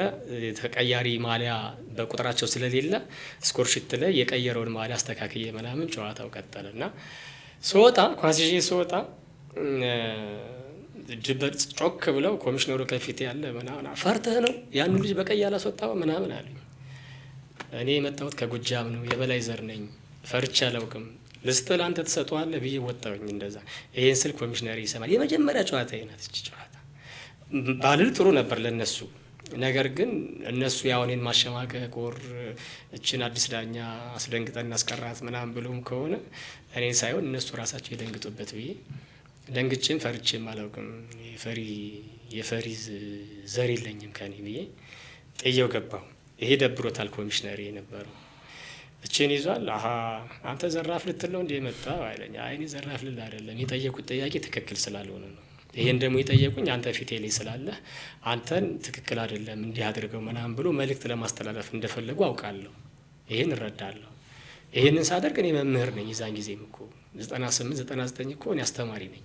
ስለዚህ ባለሙያ ነኝ። ዳኝነቱ ቢቆም እኔ ስራ ሰራለሁ። ስለዚህ ኮንፊደንት ነኝ። ፈርቼ ደንግጬ የማደርገው ነገር አይኖረኝም እና እኔ መምህር ነኝ። አስተምሬ ነው ፎከሴ አስተምሬ ማገኘው ላይ ነኝ እንጂ ዳኝነቱ ላይ ለሆቢ ምሰራው። ግን ለሆቢ ስሰራ ደግሞ የሚያግዘኝ ነገር አብሮ እንደሚመጣ ስለማውቅ ነው ብለን አለፈን እና ከዛ ኮሚሽነሩ ደስተኛ ስላልነበረ ያንን ተጫዋች ለምን አስቀየርከው አለኝ። ማሊያ ለምን አስቀየርከው አለኝ። አይ እኮ ህግም ነው፣ በሶስተኛ ህግ መሰረት ተጫዋቾች ማድረግ ያለባቸው ለራሳቸውና ለተጋጣሚ ጉዳት የማያደርስ መሆን አለበት እና ቀይ ደሙ ምን ያደርጋል አለ። እንዴ ምነካውት ኤችአይቪ እኮ በደም ንክኪ ነው የሚተላለፈው። ስለዚህ እኔ ልጁ አለበት የለበትም እያልኩ አይደለም፣ ግን ሪስክ ነው ደም ያለውን ማሊያ ፕላስ ለአይንም እግር ኳስ ደግሞ ኢንጆይ የምናደርግበት ነው። የቆሸሸ ልብስ ለብሶ የቆሸሸ ማሊያ ለብሶ ጨዋታ ሜዳ ላይ አንፌር ነው። የተቆሸሸ አይደለም የተቀደደ ማሊያም ይቀየራል፣ አንፌር ነው። አሁን በፕሪሚየር ሊግ ምናምን ብናያል ሲቀደድ ይቀየራል እኮ ማሊያ። እኔ ያኔ ነበር የማደርገው 99 ይሄን አፕላይ ያደርግ ነበር። በእንትን አግሬሲቭሊ ህጉን አስተገብር ነበርና እዛ ሰውዬ ጋር አልተግባባንም ከኮሚሽነሩ ጋር። ምክንያቱም እላይ ዳኞች ነበሩ ለኩሰዋል። እዚህ ጋር ኮሚሽነሩም የዛው አካባቢያቸው ስለሆነ እዚህ ጋር ደግሞ እሱ በቃ ይህን ሰው ድራሹን አጠፋለሁ ብሏል። እግዚአብሔር ደግሞ መንገዶችን ያስተካክልና ሰው ያስቀምጣል። ኮሚቴዎች ደግሞ ላይ ጨዋታዬን በሙሉ ይከታተላሉ። የነበሩት ኮሚቴዎች ያንን ሲያዩ የኔን ገት ነው የሚያዩት፣ የኔን ድፍረትና ይሄን ሊያደርጉት ይችላሉ ሌሎች ንጽጽር ውስጥ ናቸው። ስለዚህ እነሱ ዳኛ አገኘን ነው የሚሉት ኮሚቴዎቹ። እዚህ ጋር ያሉት ደግሞ ዳኛ መጣብን አይነት መሳሳብ ነበረው እና ከዛን ጊዜ ጀምሮ ግንኙነታችን ራፍ እየሆነ እኔ ለመስራት ከፍ ለማለት ሰም ግሩፕስ ደግሞ ለመቆለፍ ምናምን እየተባባለ ሲመጣ አድጎ እዚህ ደረሰ። 18 ዓመት ግን ታገያለሁ። በነገር ላይ 18 ዓመት ማለት 2000 ነው ፕሪሚየር ሊጉን የጀመርኩኝ። ወደ ፕሪሚየር ሊግ እንትን ያልኩት እና ከፕሪሚየር ሊጉን ከጀመርኩ ጊዜ ጀምሮ ውጣ ውረዶቹ በጣም ከፍ ያሉ ናቸው። ሰዋዊ ቻሌንጆች። በዚህ ሂደት ግን እግዚአብሔር ብርታትን ይሰጣል፣ ሞገስ ይሆናል። አንድ ሰው ሲነሳብህ አንዱን ደግሞ አጋዥ አድርጎ ያስነሳልሃል እና በዛ ሂደት 18 ዓመት ከባድ ጊዜ ነበር ማለት አደከመኝ። ብቻዬን ደከመኝ። እንደገና አንዳንድ ጊዜ ደግሞ ብዙ ሰው አንድ ሰው ላይ ብቻ ፎከስ የሚያደርግ ከሆነ ብቻዬን ሆንኩኝና እንዴ እሱም ችግር አለበት እንዴ ምናምን ወደሚል ሁሉ እየተመጣ መሰለኝ። ደግሞ አሁን ያለንበትም ሁኔታ ምቾት አልሰጠኛለ። በዛ ነገር እንትናልና ብሔራዊ ዳኞች ኮሚቴ ውስጥ በዛ ሀስል ውስጥ ያነበርን ከመጀመሪያው ጀምሮ እነዚህ አይነት ቻሌንጆች ውስጥ የነበርን ሰዎች በአንድም በሌላ መልኩ ብሔራዊ ዳኞች ኮሚቴ ውስጥ ተሰባስበዋል፣ አሁንም አሉና ብዙ አይደንቅም። ከህይወት ጋር የተገናኘ ነገሮችን ሁሉ እኮ አለፈንና ዳኝነት ላይ ማየት አንፈልግም ቢሉ እስካሁን መቆየቴ ሜራክል ነውና አሉ በስብስብ ውስጥ አሁን በመለስ ስቶሪ ውስጥ ያሉበት ፊት ለፊት ቻሌንጅ ያደረግኳቸው ፊት ለፊት ቻሌንጅ የተደራረግናቸው ይቅር በለኝ እና የተባባልናቸው በይቅርታ መሀል ሰድቦኝ የሄዱ ሰዎች አሉ እዚሁ ኮሚቴ ውስጥ አሉ። እና ባይዘው ይሄ ኮሚቴው ኦርጋናይዝ ሲደረግ ስጋት ነበረኝ። ይሄንን ስጋቴን ለፌዴሬሽኑ ጸሐፊ አስረድቻቸው ነበር። እንዲህ ነው ያለን ግንኙነት ይሄ ነው። ስጋት ከምን አንጻር ነበር? ከግለሰቦቹ ስጋቴ ከሲስተም ጋር ከምናምን ጋር ሳይሆን ከግለሰቦች ጋር ስጋቴን አሳውቄ ነበር። ዴሊብሬትሊ አታክ ሊያደርጉኝ ይችላሉ። ኢንቴንሽናል እኔን አታክ ሊያደርጉኝ ይችሉ ነበር። ይሄን ያህል ጊዜ ዳኝነት ስጀምር ጀምሮ ቻሌንጅ የነበሩኝ ሰዎች ከዳኝነት ውጪ ያለው ህይወቴ ላይ ፈተና የነበሩኝ ሰዎች አሁን እዚህ ውስጥ አሉ። እነሱን ፈተና ልክ እንደ ጥንካሬ እነሱን ለማለፍ ለእነሱ ስህተትን ላለመስራት ጠንክሬ እንድሰራ ያደረጉኝ ሰዎች አሁን መጥተዋል። እጃቸው ላይ ወድቄ ያለውና እባካችሁን ከሌላ እፈልጋለሁ የሚል ጥያቄ ጠይቄ ነበር። ምንም ነገር እንደማይመጣ ነበር የተነገረኝ። ከዛ በኋላ ግን የሆኑት ነገሮች መጨረሻው እንደዚህ ሆነ ማለት ነው። አዎ። በቁጥር ግን ስንት ናቸው ዶክ? ለምሳሌ ቀደም ሲል እንደነገርክኝ ከአንድ ግለሰብ ጋር በተለየ መልኩ መሻገሮች ቢኖሩ ከአንድ ግለሰብ ጋር ይጀምርና የቡድኑ 2 3 4 ኖት ሞር ዛን 5 ግን ይሄ አደገ። በነገር ላይ ኃይለ ኢየሱስ ኩራተኛ ነው ለብዙ ዳኛ። ኃይለ ኢየሱስ ሰው የሚንቅ ነው ለብዙ ዳኛ። ኃይለ ኢየሱስ ጨለምተኛ ነው ለብዙ ዳኛ። ምን ሰርፕራይዝ አድርጎኛል መሰል፣ አንዴ አዋሳ ተመድበን ፍረዝጊ የሚባል ዳኛ ነው፣ ረዳት ነው ከአዲስ አበባ። እኔ ኢንተርናሽናል ዳኛ ነኝ። የኢንተርናሽናል ዳኞች የሚላክልን ልብስ ማሊያ አለን። እሱ የለውም፣ ፌዴራል ዳኛ ነው። ተጨንቋል። ስለ እኔ የሰማው ነገር በጣም ሰይጣኑን የሰማው እና ደወለ። ወይ ፍረዝጊ እንዴት ነህ ምናምን አለው። አይልዬ ማሊያ እኮ ምናምን ብሎ እያቅማማ ነው የሚለኝ። እኔ በቃ ሄዴን አዘጋጅ ብዬ ኤንፎርስ እንደማደርገው ነበር ያሰበው። ፍረዝጊ ምን አይነት ማሊያ አለ አልኩት። አይ እኔ ጥቁሩ ብቻ ነው ያለኝ አለ። በቃ ጥቁሩ ካለ እኮ በቂ ነው። ጥቁሩ እንኳን ባይኖርህ የቡድኖችን ማሊያ አይተን ገበያ ወጥተን ለአራታችን ቲሸርት ገዝተን በቲሸርት እንገባለን። ምክንያቱም ማሊያ የግድ የፊፋ ይሁን የግድ ጥቁር ይሁን የግድ ቢጫ ይሁን የሚባል ነገር የለም። አንድ የሚያደርገን ዩኒፎርም እዛው ሐዋሳ ስንገናኝ ፎርም ማድረግ እንችላለን ምናምን አላመንም። ማለት እስከምንገናኝ ድረስ አላመንም። የተለጠፉ ታፔላዎች አሉ ማለት ነው። እኔ ላይ የተለጠፉ ብዙ ናቸው ታፔላዎች እና እንደዚህ ሳወራው ሐዋሳ ተገናኝተን እንዴ ኃይሌ ባለፈው ያልከኝ ግን እውነት ነው? አሁን ባይኖረኝስ ምናምን አለ። እንዴ ባይኖር እንገባለን እዚህ እንትን አለ ጋርመንት ምናምን አለው አይደል? ነጭ ቲሸርት ነጭ ማሊያ የላቸው ሁለቱ ቡድኖች። ሐዋሳ ነው የሚጫወት፣ በሰማያዊ ማሊያ ነበር የሚጫወት። አንዱ ክለብ ረሳሁት። እንደዚህ ነው የሚለብሱት። ስለዚህ እኛ ደግሞ ያለብሰን እንገባለን። ቲሸርት ኪሴ ነው ካርድ የሚይዝበት በኪሴ ነው። ደረቴ ላይ ካርድ አልይዝ፣ ባጅ ነው ቲሸርቱ ላይ ለጥፈዋለሁ። ንገረኝ የኪሱን ጥቅም ምናምን ብዬ ልጁ እንደዛ ስነግረው ኃይሌን ይቅር በለኝ ያለ። ስላንተ የሰማው ሌላ ነው። ይሄው ፍረዝጊ ይሄ አሁን ሰዎችን ኮት የማደርገው ኃይለየሱስ ይሄን መቻለኝ ውሸቱን ነው ምናምን ኮሜንት ላይ ገብቶ ውሸቱን ነው ሊል ይችል ይሆናል፣ ስተት ከሆነ ማለት ነው። ግን ያ ነበረ እኔ ስላንተ የሰማሁት ሌላ ነው። ኃይሌ ሶሪ ተባብለን አለፈ በዛ። አንድ ሌላ ጓደኛዬም ደግሞ እንደዚሁ ስለ እኔ የሰማው ጭልም ያለ ነገር ነው ያለው መረጃ የተጫነው እንትን ሮንግ ነበረ እና ኢንተርናሽናል ውድድር ተመድበን ናው እንዲዜ እንትን ይላል ይደውላል። እኔ ነኝ ዋና ዳኛ፣ እሱ ረዳት ነው። ጠየቅኩ ወይ ቸክ አደረግኩ ወይ እንዴ በጣም ወተወተኝና እንዴ እኔም እኮ ሄዳለሁ ላንተም ሳይሆን ለቲማችን ስል እኔ ኮሚኒኬት ማድረግ ያለብኝ እያደረግኩ ነው ምናምን ስል እየተቆጣ ነው የሚያወራኝ። እሱ ለጸብ ነው የሚጋብዘኝ። እኔ ደግሞ ተረጋግቻለሁ። ይሄን የሚያወራን ጅቡቲ ሄደን ነው ሶሪ የተባባልንበት ማለት ነው። ተገናኘንና እንትናል አለቀ ውድድር። እዛ ሄደን ቁጭ ብለን ምግብ ምናምን ልንበላ ስንል አይ እኔ ይቅርታ ሳንባባል ምግብ አልበላም ማለት ምንድነው? እኔ እኮ ያን ሁሉ ስልክ ምደውል እንድንጣላ ነበር፣ ልጋጭ ፈልጌ ብቻ ነበር።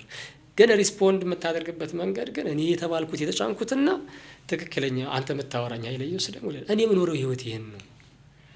እባካችሁ አሁን አንተ ልክ ከኔ ጋር እንትን እንዳልከው እንዳይኸው ለሌሎችም እንደዚህ ንገሩልኝ አልኩ።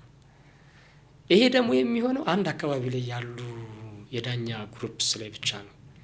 ወይራዝ ወደ ክልል ምናምን ስትወጣ ደግሞ ኃይለየሱስ ያለው ምልከታ ደግሞ ሌላ እንትን ነው እና ብዙ ጊዜ በተመልካች ኃይለየሱስ ሌላ ነው፣ በተጫዋቾች ሌላ ነው፣ በዳኛው ማህበረሰብ የተወሰነ ግሩፕ ላይ ሌላ ነው፣ የተወሰነ ግሩፕ ደግሞ ሌላ ነው እና እነኚህ ሁሉ ነገሮች ዳኝነት ላይ ቻሌንጅ ቢኖራቸው ግን አጠንክረውኛል፣ ግን አበርትተውኝ ደግሞ እግዚአብሔር ላይሰጥ አያስችላል ነው። ስለዚህ ላያስችል አይሰጥ ነው የሚባለው።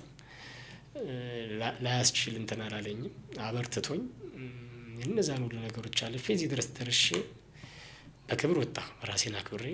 የኢትዮጵያ እግር ኳስ ላይ በትልቁ የሚነሳው አሉታዊ ጉዳይ የቡድንተኝነት ጉዳይ ነው። እዚህ ጋር የሆነ ግሩፕ አለ አሰልጣኙ ጋር ተጫዋቾች ጋር ምናምን ቡድንተኝነቱ ኳሳችንን ለመግደሉ ትልቁ በሽታ ነው ብዬ አስባለሁ። ዳኞች ጋርም የተለያዩ ቡድኖች እንዳሉ እሰማለሁ። በትልቁ አለ ማለት እንችላለን።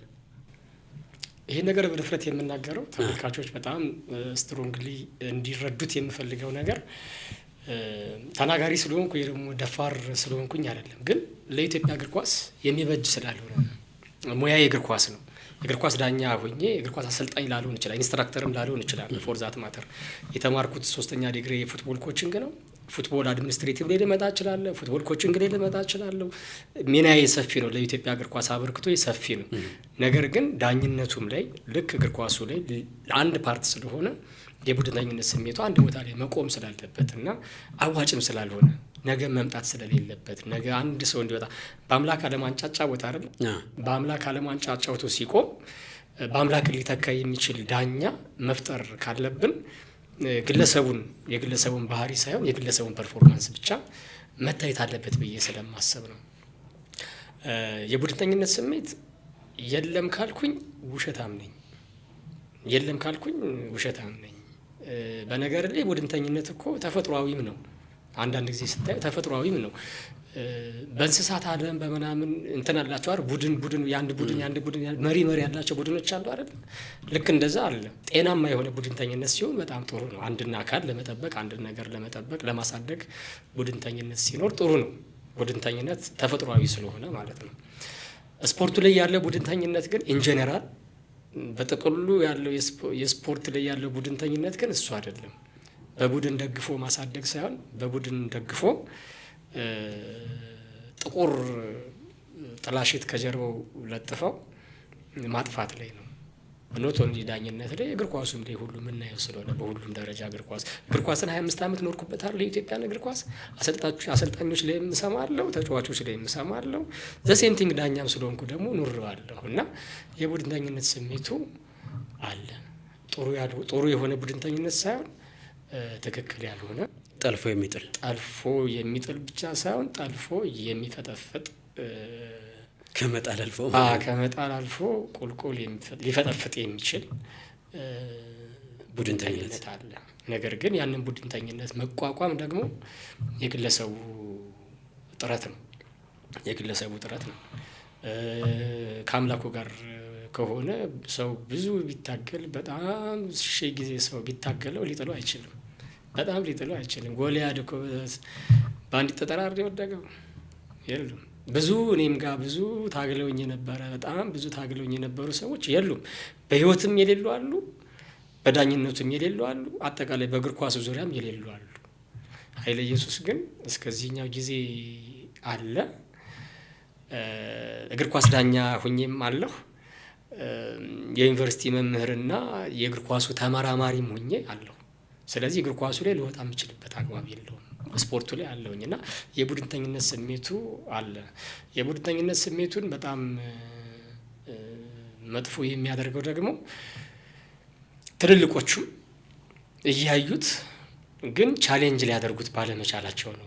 በእኛ ሀገር ኮንቴክስት አሁን ሱራዬ የሆነ ሰው አንተን ሀራስ ቢያደርግ በሌለህበት ነገር ላይ ተነስቶ አንተን ትክክል ያልሆነ መረጃ ስላንተ ሲሰጥ ቢሰማ ጓደኛህ አይ ሱራ እኮ እንደዚህ አይደለም ብሎ ሊመልስና ሊያርማቸው ይገባል፣ ስለሚያውቀው መረጃ ብቻ ማለት ነው።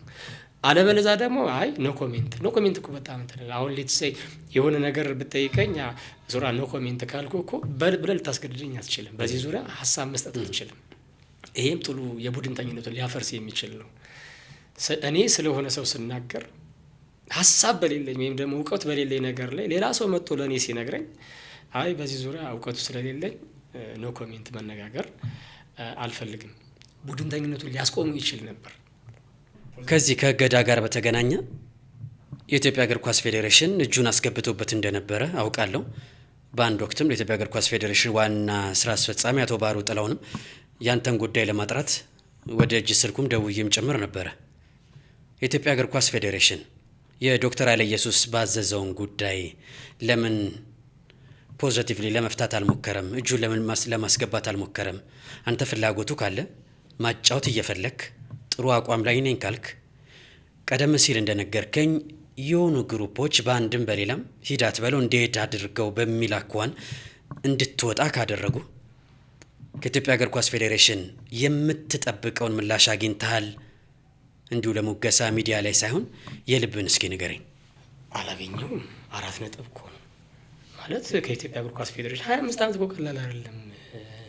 የዳኝነት ቆይታ 25 ዓመት አጠቃላይ በእግር ኳስ ዳኝነት ኦፊሻሊ ሁለተኛ ደረጃ ዳኛ ሆኜ ከጀመርኩበት ጊዜ ጀምሮ እኮ ከ93 ቀላል እድሜ አይደለም እኮ። ቀደም እንዳልኩ ያለኝ እኮ ኤክስፔሪየንስ መማሬን ያለኝ ዝም ብሎ በእግር ኳሱ ላይ ያለኝ ኤክስፔሪየንስ እኮ አምፕል ነው። በጣም እኮ ሰፊ እንትን ነው መቆየት የእግር ኳሱን የኢትዮጵያን እግር ኳስ ለማወቅ ሰፊ ረጅም ጊዜ እኮ ነው። እና እንዲህ አይነቱ ሰው ዳኝነትን ድንገት አቆሚያለሁ ሲል አንዳንዴ እኔ ብሆን ኢፍ አይ ዌር የዛ አካባቢ ላይ እንትን ብል ትንሽ ደንገጥ እና ለምን ድንገት ሲሆን ማለት ነው ድንገት አቆምኩ ስል ለምን አላደረጉም ማለት ይሄ እነሱ ጥያቄ መልስ ነው። አይ ከማቆም በፊት ለምን ነገሮችን ሶልቭ ለማድረግ አልሞከሩም? ይሄ የነሱ መልስ ነው። እጃቸውን ግን አስገብተው ነበር። ይሄም የነሱ መልስ ነው። እንግዲህ እግዚአብሔር ነው አይዶክ እጃቸው እንዳስገቡ መረጃው አለኝ። እግዚአብሔር ነው የሚያውቀው። አሁን እኔ ለዚህ እንትን ለኔ የደረሰኝ ክስ ነው። ለዛ ክስ መልስ እንድሰጥ ነው። ለዛ ክስ መልስ ሰጥቻለሁ። የዲሲፕሊን ኬዝ አለ ተባለ። ለዛ መልስ ሰጠሁኝ። ህጋዊ መልስ ህጋዊ ጥያቄ ተጠየቅኩኝ። ህጋዊ መልስ መለስኩኝ። በማህተም የመጣ ስለሆነ ማለት ነው። በዲሲፕሊን ኮሚቴ ማህተም የመጣ የክስ ቻርጅ ስለሆነ ለዛ ደግሞ ምላሽ እንድሰጥ ስለተጠየቅኩኝ ኦፊሻሊ ለዛ መልስ ሰጠሁኝ። ከዛ በኋላ ያለው ሂደት ከ6 ወር በላይ ፈጅቷል። አንዱ እንትን 6 ወር ላይሆን ይችላል። አንዱ እንትን ግን አለቀ። አንዱ ዙር ሙሉ በሙሉ አለቀ። አንዱ ዙር ማለቅ ነበረበት። ቶሎ ውሳኔ መስጠት ነበረበት። ምን ነበረበት? የአድሚኒስትሬቲቭ ነው። ከዛ ግን ዶክ የመጀመሪያው ዙር እንዳለቀ ዶክተር ኃይለ ኢየሱስ ባዘዘው ሁለተኛ ዙሩን ያጫውታል የሚል በአንድም በሌላም መረጃዎች ይመጡ ነበር ወደ እኔ። ኢትዮጵያ እግር ኳስ ፌዴሬሽንም እንደውም ዜና ሁላ ተሰርቷል። ዶክተር ኃይለ ኢየሱስ ባዘዘው ሊመለስ ነው የሚል ነገር። አሁንም አልመለስከልኝ። በቅድሚያ ከፌዴሬሽኑ ተጠብቀው የነበረው መልስ ምን ነበረ? የብሔራዊ ዳኞች ኮሚቴ በፌዴሬሽኑ ስር ነው። በአንድም በሌላም ቀጭን ትዕዛዝ እንኳን መስጠት የሚችል ስልጣን ያለው ፌዴሬሽኑ እንደ ሲኒየር ዳኛ መደመጥ እንዳለበት ለሀገር ብዙ አበርክቶ እንዳደረገ ዳኛ ተጠብቀው የነበረ ምላሽ ምን ነበረ? ተጠብቀው የነበረ ከመልሱ ሳይሆን አሁን ከመጨረሻው መልስ ሳይሆን ከመጀመሪያው ጀምሮ የተፈጠሩ አለመግባባቶችን የተፈጠሩ ችግሮችን ቅድም መጀመሪያ ላይ እንዳልኩ ጊዜና ውይይት የማይፈታው ነገር ስለሌለ ምን ተፈጠረ? ሪሊ ይሄ ነገር የተፈጠረው ባንተ ነው ወይንስ አይደለም? ችግሩን ቁጭ ብሎ መነጋገርና ሶልቭ ማድረግ ይቻል ነበር። በዚህ በምን እናክመው ጉዳዩን በምን እናክመው ብሎ መወያየትና መነጋገር የሚቻልበት መድረክ እንዲፈጠር እንጠብቅ ነበር። ያ ነገር ሊፈጠር አልቻለም። ይህን ደግሞ ሊፈጥሩ የሚችሉ አመራሮች አሉ፣ ብዙ አመራሮች አሉ እና ያንን ከማድረግ ይልቅ ሪዘርቭድ ሆኑ። እኔም ተስፋ አድርጋቸው የነበሩ ስራ አስፈጻሚ ውስጥ ያሉ አካላት አቀራርበው አትሊስት ይሄን አሁን የአቶ ባህሩ ይሁን ስራ አስፈጻሚው ይሁን ብሔራዊ ዳኞች ኮሚቴ ውስጥ ያለው ይሁን ዳኞች ይሁኑ ዳኛ ማህበሩ ይሁን ጋዜጠኛ ይሁን አሰልጣኝ ይሁን ተጫዋች ይሁን፣ ነገር ግን የእግር ኳሱ ቤተሰብ ነኝ። እነኚህ ሁሉ የእግር ኳሱ ቤተሰቦችና ሌላውም አካል እስኪናገናኛቸው የሚል ሰው አንድም ሰው አልነበረም። ነገሩን ውጭ ሆኑ ከሚያጠዙት ውጭ እና ይሄ ሪዘርቬሽን ከምን የመጣ ይመስላል? እንግዲህ ይህን እነሱ ነው እንትን የሚሉት። ቅድም ብለዋል እኮ ሄዳት በለው እንዲሄድ አድርገው ሊሆን ይችላል። ሲወርድ ሲዋረድ ሲንከባለል የመጡ ትክክል ያልሆኑ አመለካከቶች ሊሆኑ ይችላሉ። አላውቅም፣ ምክንያቱም እግዚአብሔር ይመርምረው። ከፌዴሬሽን ሰዎች መካከል ወደ እጅ ስልክ የደወለ ወይም ደግሞ በአንድም በሌላም ኮሚኒኬት ለማድረግ የሞከረ ሰው አለ? በተፈጠረው ጉዳይ ላይ ለብዙ የስራ አስፈጻሚ ኮሚቴ አባላት እኔ ደውያለሁ። የደወለልኝ ሰው የለም። አጋጣሚ ዶክተር ዳኛቸው ንግሩ የባህር ዳር ዩኒቨርሲቲ መምህር ነው። አብረን የምናስተምረው አንድ ስታፍ ነን። የአማራ ክልል እግር ኳስ ፌዴሬሽን ምክትል ፕሬዚዳንት ነበሩ። የኢትዮጵያ እግር ኳስ ፌዴሬሽን ምክትል ፕሬዚዳንትም ናቸው። አሁንም እያገለገሉ ናቸው። እሳቸው ጋር እንደ ጓደኛም ስለሆን ያለብኝን በደሎች ያሉብኝን ችግሮች የሆኑትን ነገሮች እዚህኛውም ጋር ብቻ ሳይሆን ከዚህ በፊት ከቪአር የቫር ስልጠና መጥቶ ነበር። በኋላ ልናነሳው እንችላለን። እዛም ላይ የመጠየቅ እኔ ጠያቂ ነኝ። ብዙ ጊዜ መብቴ ተነክቷል ባልኩበት ጊዜ ጠይቃለሁ። በኋላ ካነሳ ነው ልንነጋገርበት እንችላለን። እና እንደዚህ አይነት ችግሮች በደሎች አሉ ብዬ ባሰብኩኝ ጊዜ ለእሳቸው ነግራቸው ነበር። አወያይቻቸዋለሁ። ያሉብኝን ችግሮች በደል ናቸው ብዬ እኔ ማምናቸውን ነገሮች አስረድቻቸዋለሁ። ትክክልም ካልሆንኩኝ እኔ እንድታረምበት እባክህ ለስራ አስፈጻሚ ኮሚቴውም ይሁን ዳኛ ኮሚቴውም ጋር ይሁን የሚመለከተው አካል ጋር ለማወያየት መንገዱን አመቻችልኝ። በሁለቱም ሳይድ አንደኛ በአማራ እግር ኳስ ፌዴሬሽን ፕሬዚደንትነት ልክ እንደ አማራ አሁን ፌዴራሊዝም አይደለ? አማራ ተወካይ ያለው፣ ደቡብ ተወካይ ያለው ወደፊት የሚቀየር ይመስለኛል ብዬ ተስፋ አድርጋለሁ። እንደዛ የብሔር ተኮር ያልሆነ የፌዴሬሽን ስብስብ ይኖራል እንደ ባለሙያ እንደዛ ነው የምፈልገው። የኔ ምኞት እንደዛ ነው። አንድ ሰው ከዚህ ከብሔሩ ሳይሆን ከሙያው ነው መሰብሰብ ያለበት ብዬ ስለማመን ማለት ነው። እና ግን አሁን ባለው ስብስብ አማራን ወክለው የገቡ ስለሆኑ እኔም ደግሞ የመጣሁት ከአማራ ብሔራዊ ክልላዊ መንግስት ስለሆነ እንደ ክልል ይመለከተውታል። የክልል እግር ኳስ ፌዴሬሽን ፕላስ የኢትዮጵያ እግር ኳስ ፌዴሬሽን ምክትል ፕሬዚደንትን ይመለከታል እና እድሉን ፍጠርልኝ ነው አመቻችልኝ እና ነገሮችን ሶልቭ ላድርግ መወደውን ሙያ ልቀጥል ብዬ በአካል አብረን ስለሆነ የምናስተምረው በአካል በደንብ ጠይቄያቸዋለሁ። ዋትሳፓቸው ላይ ደውያለሁ። ዋትሳፓቸው ላይ ያሉኝን መረጃዎች ሁሉ ያሉኝን እውነቶች ሁሉ አስረድቻቸዋለሁ።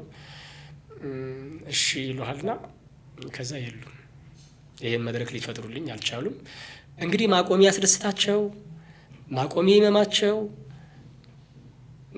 አግዘውኝ እኔ በማላውቀው መልኩ አግዘውኝ ከአቅማቸው በላይ ይሁን ሳያግዙኝ እንኳን አብሮ ይወቀጥ ብለውኝ ይሁን መብራን ተመርምረው የድንግል ልጅ ቆይ ዶክ፣ ለምሳሌ አጠገብ ያለው የቅርብ ሰው ዶክተር ዳኛቸው ጀርባውን ከሰጠ፣ የፌዴሬሽን ሰዎች በአንድም በሌላም ጀርባ ከሰጡ፣ የብሔራዊ ዳኞች ኮሚቴ ቀደም ሲል እንደነገርክ ገና ከጅምሩ ገና ከጠዋት ለብሔራዊ ሊግ ጨዋታ አዲስ አበባን በረግጥክበት የ90ዎቹ መጨረሻ ጀምሮ ነገሮች አንተ ላይ ሲገኑ ዶክተር ኃይለ ኢየሱስ ባዘዘው እነርሱ የሚያውቁት እርሱ የማያውቀው ምንድን ነው የተፈጠረው? ምን አለ አሁን ነገሮች ቁም ብለህ ስታስብ ምን ይሰማሃል?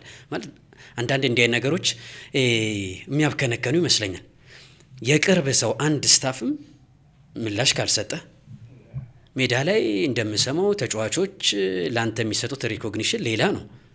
ቢሮ ሌላ ነህ ወይስ ሁለት ሰው ነህ? ሁለት ሳልሆን 3-4 ሰው ነኝ።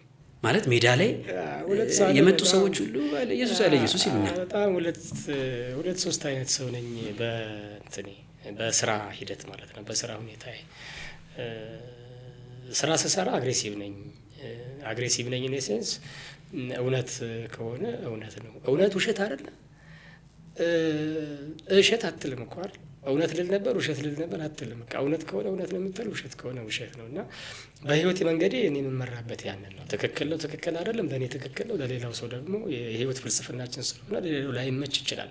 ለዘብተኛ አይደለሁም። ፊት ለፊት ተናጋሪነት ዋጋ እያስከፈለ ነበር ማለት ይቻላል። አሁንም እያስከፈለኝ ነው። ከወጣም በኋላ ፊሽካም ጨርሼ እውነት ልጄም ስለምታየው ይህንን ፕሮግራም እውነትና እምነት ነው የምላቸው። ቤት ላይ ልጆቼን እንትን ስል እና ትልቋን ልጄን እውነት ነው የምላት፣ ትንሿን ልጄን እምነት ነው የምላት እና ስም በየጊዜ እስኪ ስምሽን ጥሪ ንገሪኝ ስላት እውነት፣ ያችኛዋም እምነት ትለኛለች። እና ሰውም አምናለሁ እውነትም ወዳለሁ። ልጄ እውነት እያልኳት ስህተትን ልትሰራ አትችልም። ደግሞ እስኪ ያሁኑ ደስ ይላል። ሰው ማምናለሁ፣ ሰውም አምናለሁ፣ ሰውንም እወዳለሁ። እውነትን እወዳለሁ፣ እውነትንም አምናለሁ። እምነትም አለኝ ሰው ላይ እና ያው አንዳንድ ጊዜ ደግሞ እግዚአብሔር ጓደኛህን ውደደው እንጂ ባልንጀራህን ውደደው እንጂ አትመነው ይላል። ይሄንም ጣስኩኝ መሰለኝ ጫፍ ድረስ ሰውን ሳምን እነኚህ ነገሮች እውነቴ እና እምነቴ እኩል ባላንስ አልሆናሉ። ሰውን በማምነው ልክ ላገኘው አልቻልኩም። ከቅርብ ሰው እስከ ውጭ ሰው ማለት እስከ ሁሉም በዚህ ጉዳይ የሁሉንም መልክ አይተዋል። ነገር ግን በጣም የምደሰተው ነገር በዳኝነት ቆይታዬ እንዲሁ በኋላ ካነሳ ነው የምናወራበት ነገር ሆኖ ልጄ እውነትና ውሸት ስሰራ ታውቀዋለች እና ልጄ፣ ባለቤቴ፣ በዙሪያ ያለ ቤተሰቤ እኔን ደግሞ የሚወዱኝና ካራክተሬን የሚያውቁ ሰዎች እውነቴን ፌስ አድርገው ሲደሰቱበት እንጆይ ሳደርጉ መርጣለሁ፣ ደስ ይለኛል። ከዛ ባሻገር ያሉ ደግሞ ወይኔ ብለው ደግሞ የሚበሳጩት ምናምን ሰዎች ይሄ እነሱ ያው ሰይጣናዊ ስለሆነ ኤብል ስለሆነ ለእነሱ ብዙ ቦታ አልሰጥም፣ ያለፉት አልፋለሁ። እንዳልከው ግን ቅድም ይሄ ዙሪያ ያሉ ሰዎች ደግሞ በሰውኛ ላግዛቸው ጥረት ያደረግኳቸው ሰዎች ብዙ ናቸው። በሰውኛ ከተጫዋች እስከ አመራር፣ የእግር ኳስ አመራር አሁን ፌዴሬሽን ላይ ካሉ አመራሮች ጭምር ማለት ነው። ያውቁታል፣ ስማቸውን አልጠራም፣ ያውቁታል። የኢትዮጵያ እግር ኳስ ፌዴሬሽን ውስጥ ያሉ የስራ አስፈጻሚ አባላት በምን ያህል ደረጃ እንዳገዝኳቸው፣ እነሱ ደግሞ በምን ያህል ደረጃ እንዳገዙኝ ወይ ፊት እንዳዞሩ ራሳቸው የመርምሩት። ነገ ሟች ስለሆን እኔ ሶሪ ብያቸዋለሁ፣ ግን ነገ ያድርጉት እንደዚህ ምን እንትላለሁ። አትሊስት ማገናኘት በቃ ተገናኝቶ እኮ ከምትጣሉ ታረቁ፣ ተጣልታችሁ ከምትቀሩ ታረቁና ነገን ኑሩ። እንዴ መታረቅ እኮ ያስደስታል። ምን ከበዳቸው ታዲያ ሰዎችን ማገናኘት? እግዚአብሔር ይመርምር። ወይስ ቀደም ሲል ያልከኝ የብሔራዊ ዳኞች ኮሚቴ ሰዎች እጃቸው ረጅም ነው? እግዚአብሔር ይመርምረው። እሱ ነው እንትን አይደለም። እኔ ምላሽ ውስጤን በጣም እየሰረሰረ ነው። እግዚአብሔር ይመርምረው። እኔ የማውቀው ምሰራውን ስራ በጎ ነው ብዬ ነው። ፕላስ እኔ እኮ ዳኛ ነኝ፣ እግር ኳስ ዳኛ ነኝ። የእኔ ካስተመሮች ትምህርት ቤት ስሆን ተማሪዎቼ ናቸው። ሜዳ ውስጥ ደግሞ ተመድቤ ስገባ ቲሞች ናቸው። ተጫዋቾች፣ ተጠባባቂዎች፣ አሰልጣኞች ኖት ኦንሊ እነዛ ደጋፊው ስፔክታተርስ ናቸው የኔ እንትኖች። እነሱም ብቻ ሳይሆን ስፖርት ጆርናሊስት እናንተም ጭምር ማለት ነው። የኔ ካስተመር በስፖርቱ ዙሪያ ያሉ ሰዎች ናቸው እንጂ እነዚህን ካላረካሁ ኦፍ ኮርስ ችግር አለብኝ ማለት ነው። 18 ዓመትም አትቆይም ነበረ። ስለዚህ ችግር አለብኝ ማለት ነው። እነዚህን ሰዎች ሪሊ የማርካት ችግር ካለብኝ እግር ኳሱን ረብሼው ከነበረ የኔ ችግር ነው። ሌሎች አድሚኒስትሬቲቫዊ ፕሮብሌሞች ከሆኑ ግን ቅድም መነሻ ላይ እንዳልኩ የቡድንተኝነት ስሜትን ዳኞችን ወደፊት ለማምጣትም ካስፈለገ ኃይለ ኢየሱስን ግለ ባህሪውን ሳይሆን ኃይለ ኢየሱስ ስራውን ብቻ አፕሪሼት እያደረጉ ላስተካክል የምችለው ባህሪ ደግሞ ካለ እሱን እያስተካከልኩ እንዴት እገዛ ነው የሚያስፈልገኝ የነበረው እንጂ እኔ ማውቀው ተጫዋቾች ጋር ወንድም እንደሆንኩኝ እንደ በኋላ እናነሳዋለን ስለ ተጫዋቾች እንደ በጣም ብዙ ነገር ማወራው በጣም የምወዳቸው በጣም ማከብራቸው ሴም ቲንግ ደግሞ እነሱ ቤተሰብ ይሆኑኝ አሁንም ድረስ ብዙ ተጫዋቾች ስላሉ ስለነሱም ብዙ የምናወራው ነገር ይኖራል ብዬ አስባለሁ። ከዚህ መብሰልሰል ውጭ ሆነን ማለት ነው። ይህንን ጉዳይ በአንድ ጥያቄ ላሳርገው። ብዙ ጉዳዮችን አነሳን። መነሻው ምንድን ነው? ለምንድን ነው የተገፋኸው? ለምንድን ነው እየፈለክ ወደ ጎን? ብዙ ጉዳዮችን አንስተናል። በመጨረሻ ዶክተር ኃይለ ኢየሱስ ባዘዘው ፊሽካ ከሰቀለ ከ2-3 ወር በኋላ አሁን ላይ መሆኑ ሲያስበው እውነት ነው ተገፍቻለሁ፣ እውነት ነው ሂዳት በለው እንዲሄድ አድርገው የሚል ስሜት እንዲሰማኝ አድርገውኛል፣ እውነት ነው ተበድያለሁ ብለህ ታምናለህን? ብቻዬን ቆሜ ነበር የሚል ስሜት ነው ያለኝ። የመገፋት ስሜቱ አለ። በእግር ኳስ ዳኝነት ቆይታዬ ብቸኝነት እንዲሰማኝ ሆኗል። በጣም ብቸኝነት እንዲሰማኝ ሆኗል። ባለፈው ጊዜ ማለት ነው። በጣም ብቸኝነት እንዲሰማኝ ሆኗል። ምክንያቱም አንዳንድ ጊዜ ወደ እኔ ስልክ መደወል ተጠያቂ የሚያደርጋቸው ሁሉ ዳኞች እስኪ መስላቸው ድረስ አይም ሶሪ ቱ ሴይ ዛት የምርህ ነው የምርህ ነው ዶክ ወደ አንተ ሲደወል እስኪ መስላቸው ድረስ የሚፈሩ ከኃይለ ኢየሱስ ጋር ሻይ መጠጣት ከኃይለ ኢየሱስ ኤክስፔሪየንስ መውሰድ ምናምን እስኪ ያሳቀቃቸው ድረስ ፍርታት ማተር ፕሮፌሽናሎች ከሆነና ዳኛ እያለህም ነው ዳኛ እያለሁ ገና ሳትወጣ ፍርሃት ጭንቀት ውስጥ ናቸው። የተወሰነ ቲም ብቻ ነበር ከኔ ጋር የተወሰነ ሲኒየር ዳኞች ጋር ብቻ ነበር በብዛት የምንገናኘውና አላቅም ምን እንደሚያስጨንቃቸው አላቅም ምን አእምሯቸው ውስጥ ጥያቄ እንደሚኖር ግን ደስተኞች ብዙዎቹ ከዳኝነት ዳኝነት ሙያ ውስጥ ያሉ አብሮ ለመገናኘት ብዙ ኮምፎርት አይሰጣቸውም። ሰው ባለበት ሰው በሌለበት ግን ደግሞ በጣም በደንብ ወንድሞቼ ይሆናሉ። ግን የተወሰኑ ሰዎች የሚያዩዋቸው መስሎ ሲተሰማቸው ግን ይጠፋሉ። መጣው ብሎ ሁሉ ሊሄዱ ይችላሉ። ሰው ስናጠቃልለው ተገፍቻለሁ የሚለው ስሜት አለ ማለት ነው። መቼም ደስ እያለኝ አልወጣሁም ዳኝነቱን። በ41 ዓመት እኮ 41 ዓመቴ ነው። በነገር ላይ 41 ዓመቴ ነው ስል ብዙ ዳኞች አሁን ይሄን ውሸታም ሊሉኝ እንደሚችሉ አውቃለሁ። ትምህርት ሚኒስቴር እዚሁ ነው ያለው አዲስ አበባ። የሲቪል ሰርቪስ ኮሚሽን እዚሁ ነው ያለው። ማጣራት ይቻላል። 1994 የአሮጌው ስርዓተ ትምህርት ነው የጨረስኩት በ12ኛ ክፍል። 1995 ዓመተ ምህረት የመንግስት ስራ ጀምሬያለሁ። የመንግስት ስራ 1995 ላይ የመንግስት ስራ ሰርቻለሁ ጀምሬያለሁ። ስለዚህ ከ1995 ጀምሮ ረጅም ጊዜ የመንግስት ስራ ልምዱ አለኝ፣ ኤክስፔሪየንሱ አለኝ። ስለዚህ ስቀጠር እድሜ ይገለጻል። ትምህርት ሚኒስቴር ላይ 12ኛ ክፍል ስጨርስ ስንት ዓመቴ እንደነበረ ይታወቃል። ግን ይሄን ኢንቨስቲጌት ለማድረግ ከተኬደ ብዙ ሰው ከሲስተም ውጭ ይሆናል ዳኞችም ቢሆኑ። እኔ ግን ፈቃደኛ ነበርኩ። በፊትም ተናግሬያለሁ። እግር ኳስ ፌዴሬሽን ስራ አስፈጻሚ የነበሩ ሰዎች ላይ ስለ እኔ የሚባለው እድሜው እንደዚህ ነው ምናምን ሲባል በአጋጣሚ የስራ ልምዴን ይዤ ነበረ፣ ስልኬ ላይ ነበረ ለሆነ ኬዝ ፈልጌውና የተወለድኩበት ዓመተ ምህረት ይሆናል፣ የተቀጠርኩበት ዓመተ ምህረት ይሆናል። ይሄን እዚሁ ያለ ሲቪል ሰርቪስ ኮሚሽን ውስጥ ሄድና አጣራ። ትምህርት ሚኒስቴር ደግሞ እዚሁ ያለ የተማርኩበት ኦሪጂናል የሆነ እኔ ራሱ ላመጣላችሁ ይችላለሁ፣ እናንተም ላጣራ ብለህ ማድረግ ትችላለህ፣ ኮንፊደንትሊ ነው የምነግራችሁ ብዬ ያንን ተነጋገርና ብቻ የሚባለው በጣም ብዙ ነው። ኃይለ ኢየሱስ ስንት ዓመቱ ነው እንጃ፣ አንድ 40 ምናምን ይሆናል። ከዛ ይሄን ያለው ሰው በቃ እንደዚህ ከሱ በላይ ውሸታም ከሱ በላይ እንትን የለምና በዳኝነት ደግሞ ፊቱ ነው መገኘት ነው። ፊዚዮሎጂካል እንትኔ የፋንክሽናል እድሜ የማድረግ ነገሮችን ሪያክት የማድረግ የመስራት አቅሜ ዳኝነት እየሰራው በነበረበት ሰዓት አሁን ሜዥር አላደረግኩትም አልለካሁትም 27 ዓመት 28 ዓመት ነበር የፊትነስ ሌቭል የ27 28 ዓመት ነበር። ያም ሆኖ ጥሩ ነበርኩ። 40 ዓመት የሆነው የ28 ዓመት የ27 ዓመት ፊትነስ ነበረኝ። በቂ አልነበረም፣ ላወርደው እንደምችል ደግሞ አውቅ ነበር።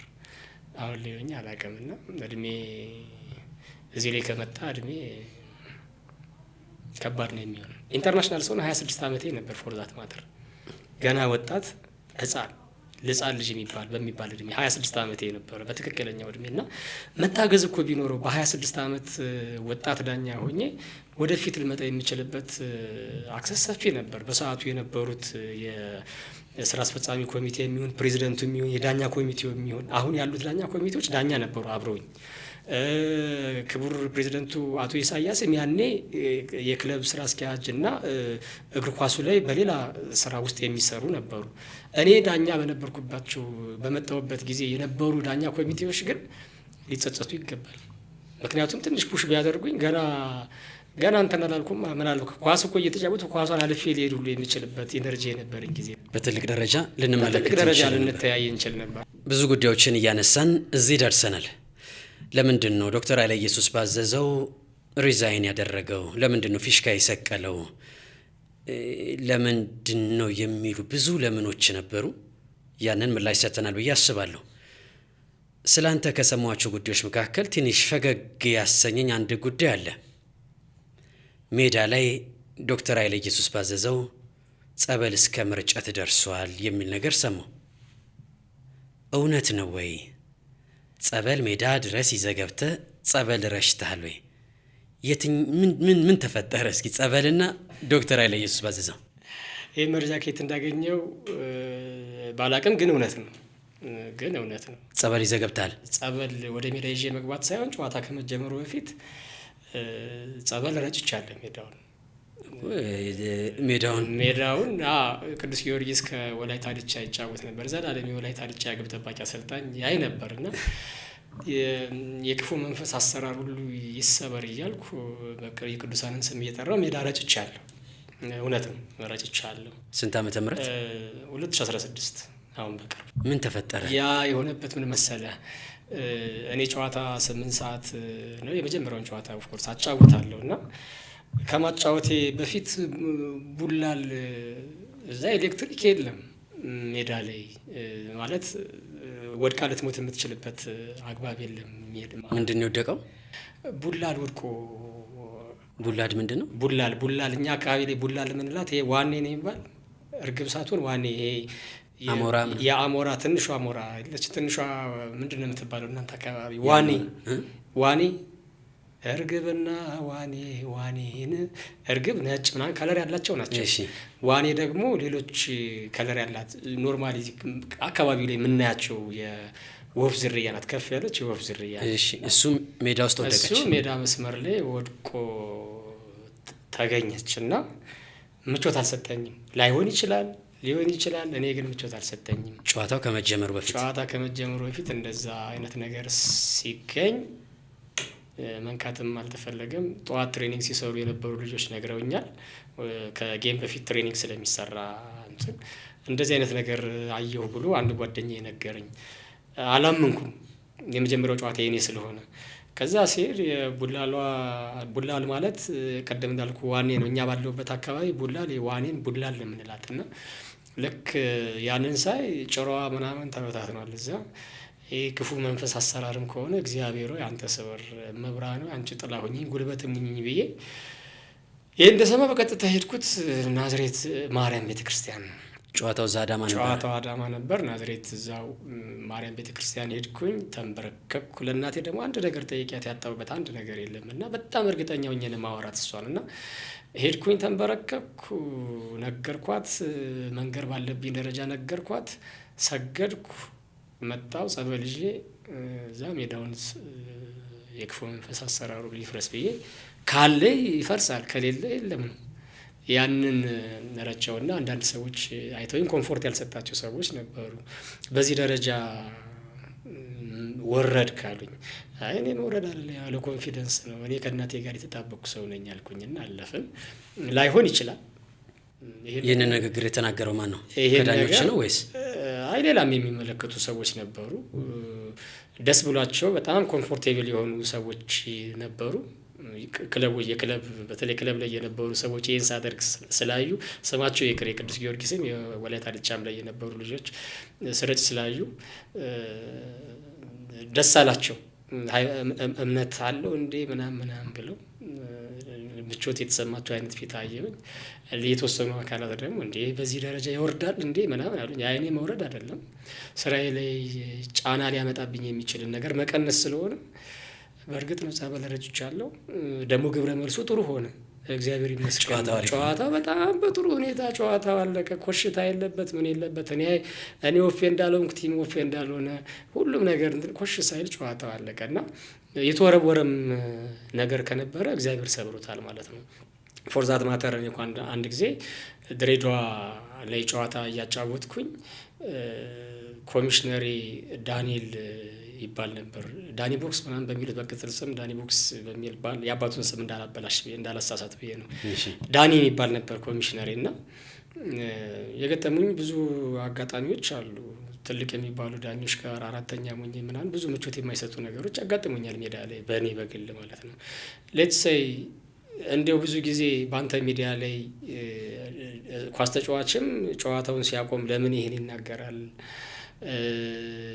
ደግሞ ዛሬ ዳኛ እኔ መጀመሪያ ሆኜ ዳኝነት ሲያቆም ነው እንዴ ይሄን የሚናገረው ምናምን ሰው ሊል ይችላል። የኔ ላይፍ ግን በሁሉም ዳኛ ኢትዮጵያ ውስጥ ባለ ዳኛ ሳይሆን በአመራሮች በነበሩ አመራሮች ሁሉ የሚታወቅ ነው የኔ ላይፍ ስታይል በዳኝነት ቆይታዬ ውስጥ የነበረው ነገር እና አሁን ለሚዲያ ተነገረ እንጂ ሁሉም ሰው የሚያውቀው ነገር ነው። ኃይለ ኢየሱስ ጸበል ሳይዝ ወደ ውድድር ቦታ ሄጄ አላውቅም። ይሄ ይታወቃል።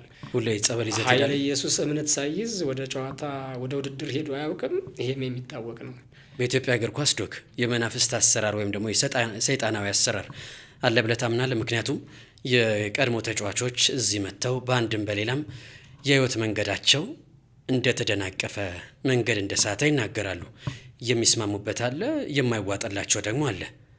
እንደ ባለሙያ ሁላችንም ነገሩን የምንቀበልበት መንገድ ይለያያል። እንደ አንድ መንፈሳዊ ሰው እንደ አንድ ለረጅም ዓመታት በኢትዮጵያ እግር ኳስ ውስጥ እንደቆየ አንድ ሲኒየር ዳኛ በኢትዮጵያ እግር ኳስ ውስጥ እንዲህ ያለው የመናፍስት አሰራር አለ ብለህ ታምናለህ? እኛን ኃጢአተኞችን አይደለም።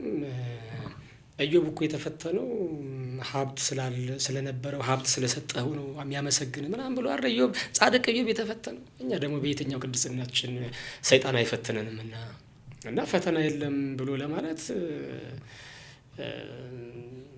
ደፍሮ መናገር አይቻልም። ፈተናዎች በጣም ብዙ ፈተናዎች አሉ። ቀደም እንደጀመርኩልህ እኮ እኔ ላይ የክፉ መናፍስት አሰራር አፈጻጸሙ ይለያያል። እሱ ሌላ ጉዳይ ነው። ሁላችንም ላይ የክፉ መናፍስት አሰራር ግን ዓለም ላይ አለ። እንዴት ይተገበራል? እንዴት እንቋቋመዋለን? እሱ የየሰው ፍልስፍና የየሰው ሁኔታዎችን የሚቀበልበት መንገድ ነው። ስለዚህ እግር ኳስ የዓለም ላይ ያለ አንድ ዘርፍ ነው። በሌሎች የስራ ዘርፎችም የክፉ መናፍስት አሰራር አለ።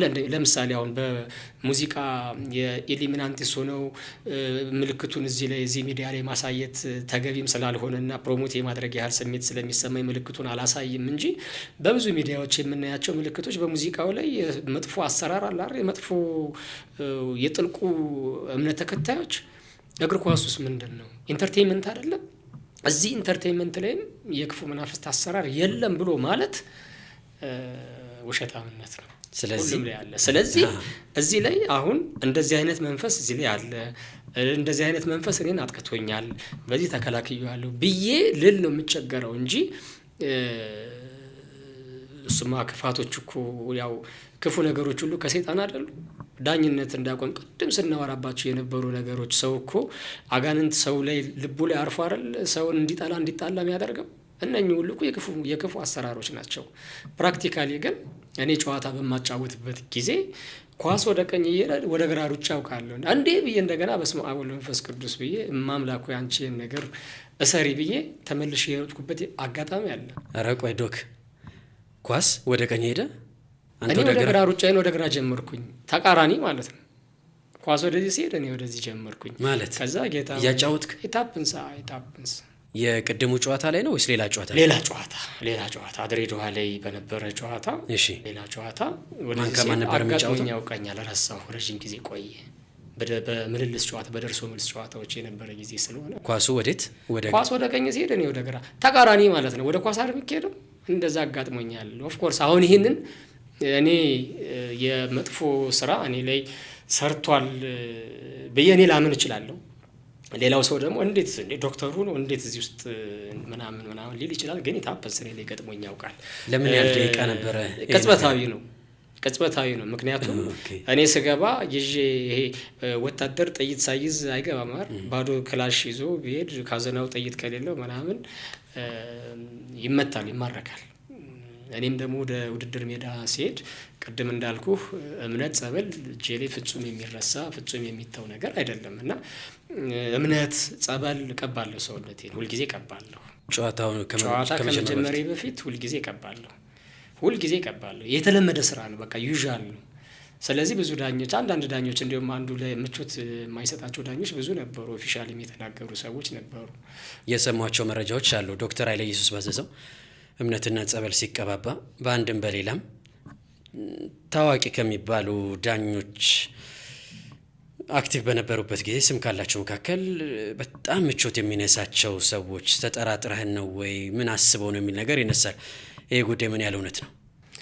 ስጠኝም ያሉ ዳኞች አሉ፣ ልክ እንደዚሁ ኮምፎርት እንደማይሰማቸው ሰዎች። መጀመሪያ ግን እስቲ ኮምፎርት የማይሰማቸው ዳኞች ነበሩ አብራቸው ስታጫው? በግልጽ ስለማይወጣ በግልጽ ስለማይነገር ግን አንተም ትሰማለህ። ለምን እንደዚህ ምናምን አንዳንድ ሹክሹክታ ተባራሪ ነገር ይወራል። ለምን እንዲህ ታደርጋለህ የሚሉኝ ሰዎች ጤናማ ነው ብዬ አላስብም።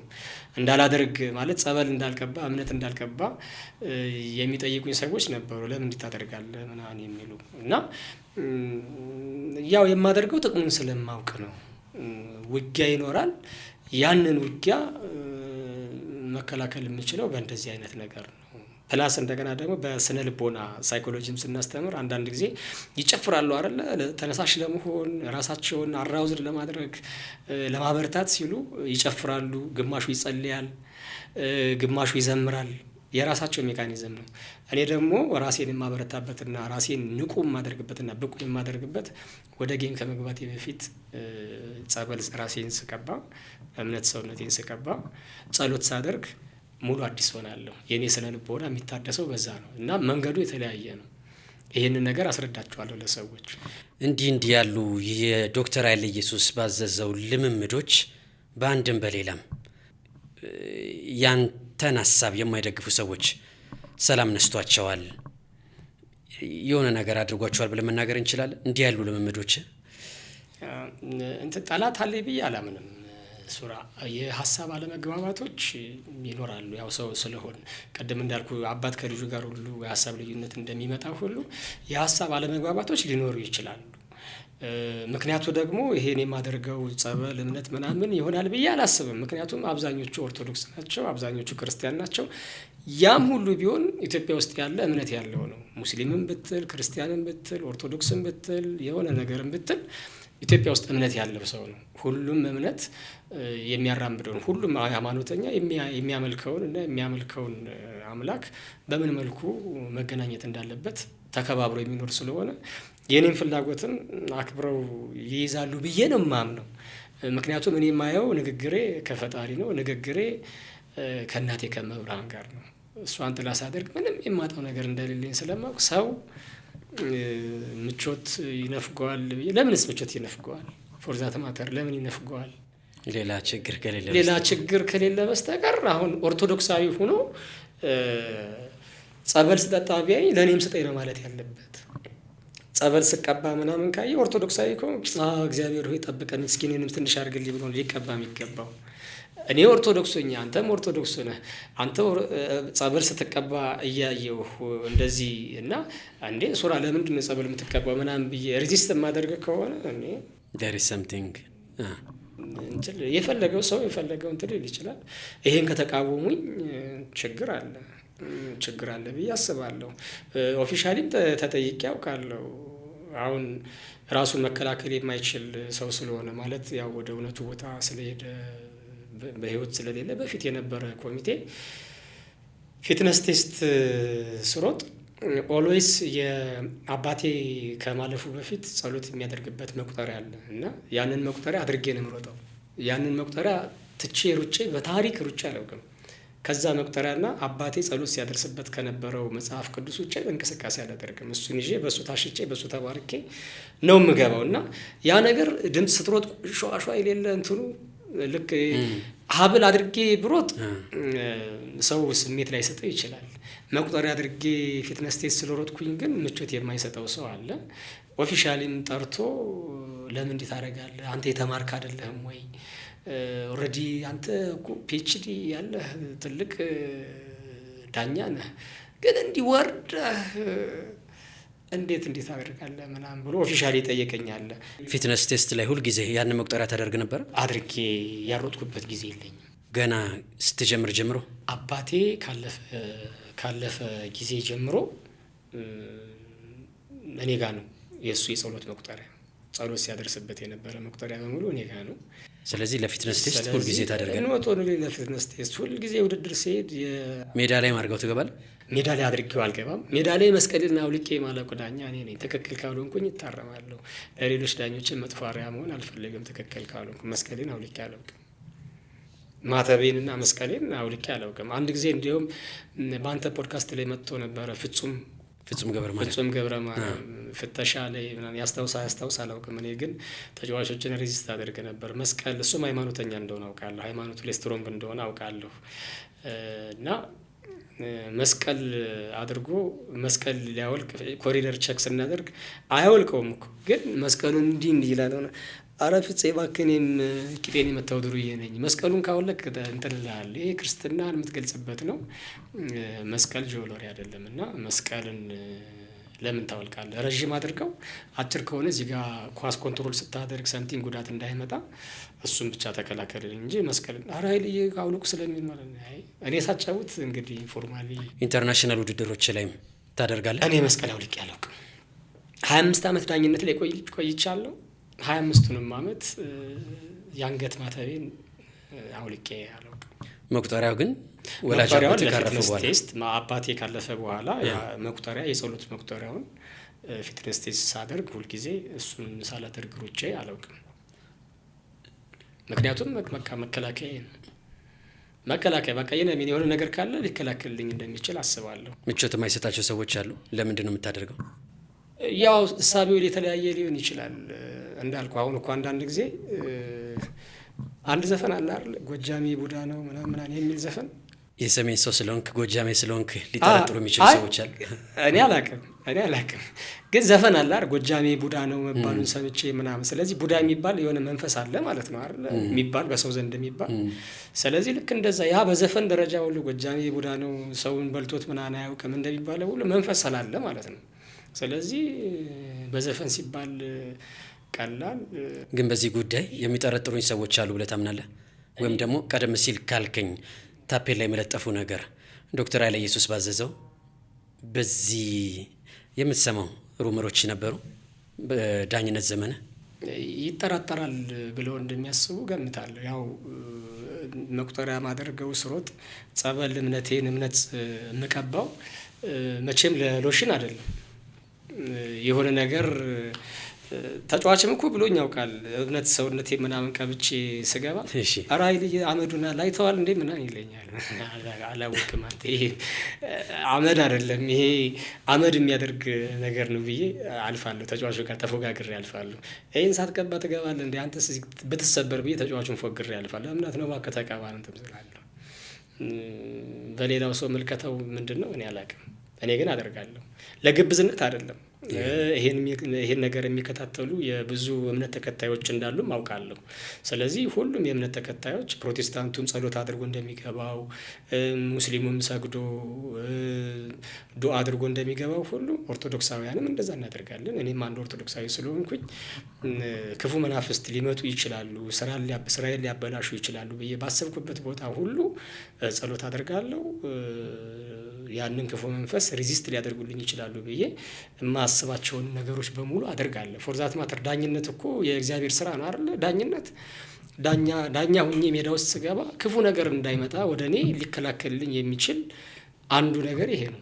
ስለዚህ ዳኝነትን ሳጫውት ሁለት ነገር አለኝ እኔ ዳኝነትን ሳጫውት እምነት ጸበል ቀብቼ ሰውነቴን ቀብቼ ከገባው 90 ደቂቃ አይደለም 180 ደቂቃ የመሮጥ ሙሉ ጉልበት አለኝ። 4 ነጥብ ደክሞኝ አያውቅም። እሮጣለሁ፣ ጋልባለሁ፣ እንደ ፈረስ ነው የምጋልበው።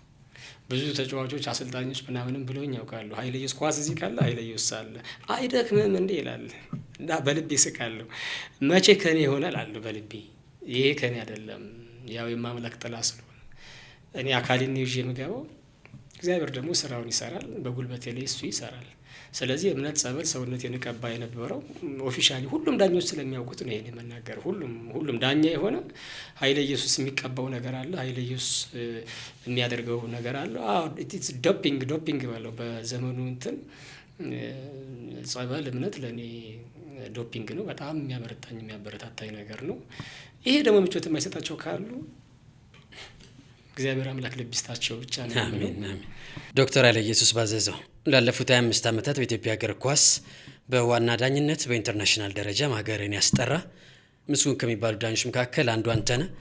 ከተወዳጇ ባህር ዳር ድረስ እዚህ 7ኛ ስቱዲዮ ተገኝተ እንዲህ ያለ በጣም ቆንጆ ቆይታ ከህይወት የተቀዱ ሀሳቦች እንደዚሁም ደግሞ እግር ኳስ ሀሳቦችን መጥራት ያለባቸው ሀሳቦችንም በደንብ አድርገን ስላነሳን የእውነት በድጋሚ እጅግ ከልብ አድርጌ አመሰግናለሁ። እግዚአብሔር ያክብርልኝ፣ ክብረት ይስጥልኝ ብያለሁ። ዶክ እጅግ አድርጌ በጣም አመሰግናለሁ። እግዚአብሔር ይስጥልኝ ልጆቼ። እውነትና እምነት ሀኒያምና ዩስቲና እናንተ ዳኝነት ስሰራ እናንተን እውነታችሁን ፈርቼ እሰራ ስለነበር ቤተሰቦቼ፣ እህት ወንድሞቼ፣ እናቴ ጌጥዬ በጣም ነው የምወድሽ። ሁሉንም ቤተሰቦቼን በሙሉ እጅግ አድርጌ በጣም አመሰግናለሁ። ህይወት ባለቤቴ ያው ውጣ ውረድ ስለነበረው ዳኝነት ብስጭቴን፣ ንዴቴን፣ ቁጣዬን ሁሉ ተቋቁማ አሁንም አብራኝ ያለች አጋዥ ሚስቴ ናትና ባለቤቴ ናትና ባለቤቴንም በጣም እጅግ አድርጌ አመሰግናለሁ። ሁለቱ ልጆቼ በጣም ነው ማመሰግን። በጣም ነው የምወዳችሁ። እደጉልኝ። እግዚአብሔር በመንግስት ያሳድጋችሁ። አሜን አሜን። ዶክ በድጋሚ ከልብ አድርጌ አመሰግናለሁ። እግዚአብሔር ቢፈቅድ በሌላ የስራ ዘርፍ በኢትዮጵያ እግር ኳስ ውስጥ የራስን ጠጠር እንደምትወረውር ተስፋ አደርጋለሁ። በቀጣይ በሌላ ጊዜ እስክንገናኝ ድረስ በጣም አመሰግናለሁ ዶክ። እጅግ አድርጌ አመሰግናለሁ። ክቡራትና ክቡራን ይህ 7ኛ ፖድካስት ነው። የዛሬ ቆይታችን የተከታተላችሁትን ይመስል ነበረ። ዶክተር ኃይለ ኢየሱስ ባዘዘው የዛሬ እንግዳ የነበረ እጅግ ደስ የሚል ቆይታ አድርገናል። ቆይታችን እንደወደዳችሁ ተስፋ አደርጋለሁ። እግዚአብሔር ይፈቅድ በቀጣይ ከሌላ እንግዳ ጋር እስክንገናኝ በያላችሁበት ጤና ይስጥልኝ። ቻው ቻው።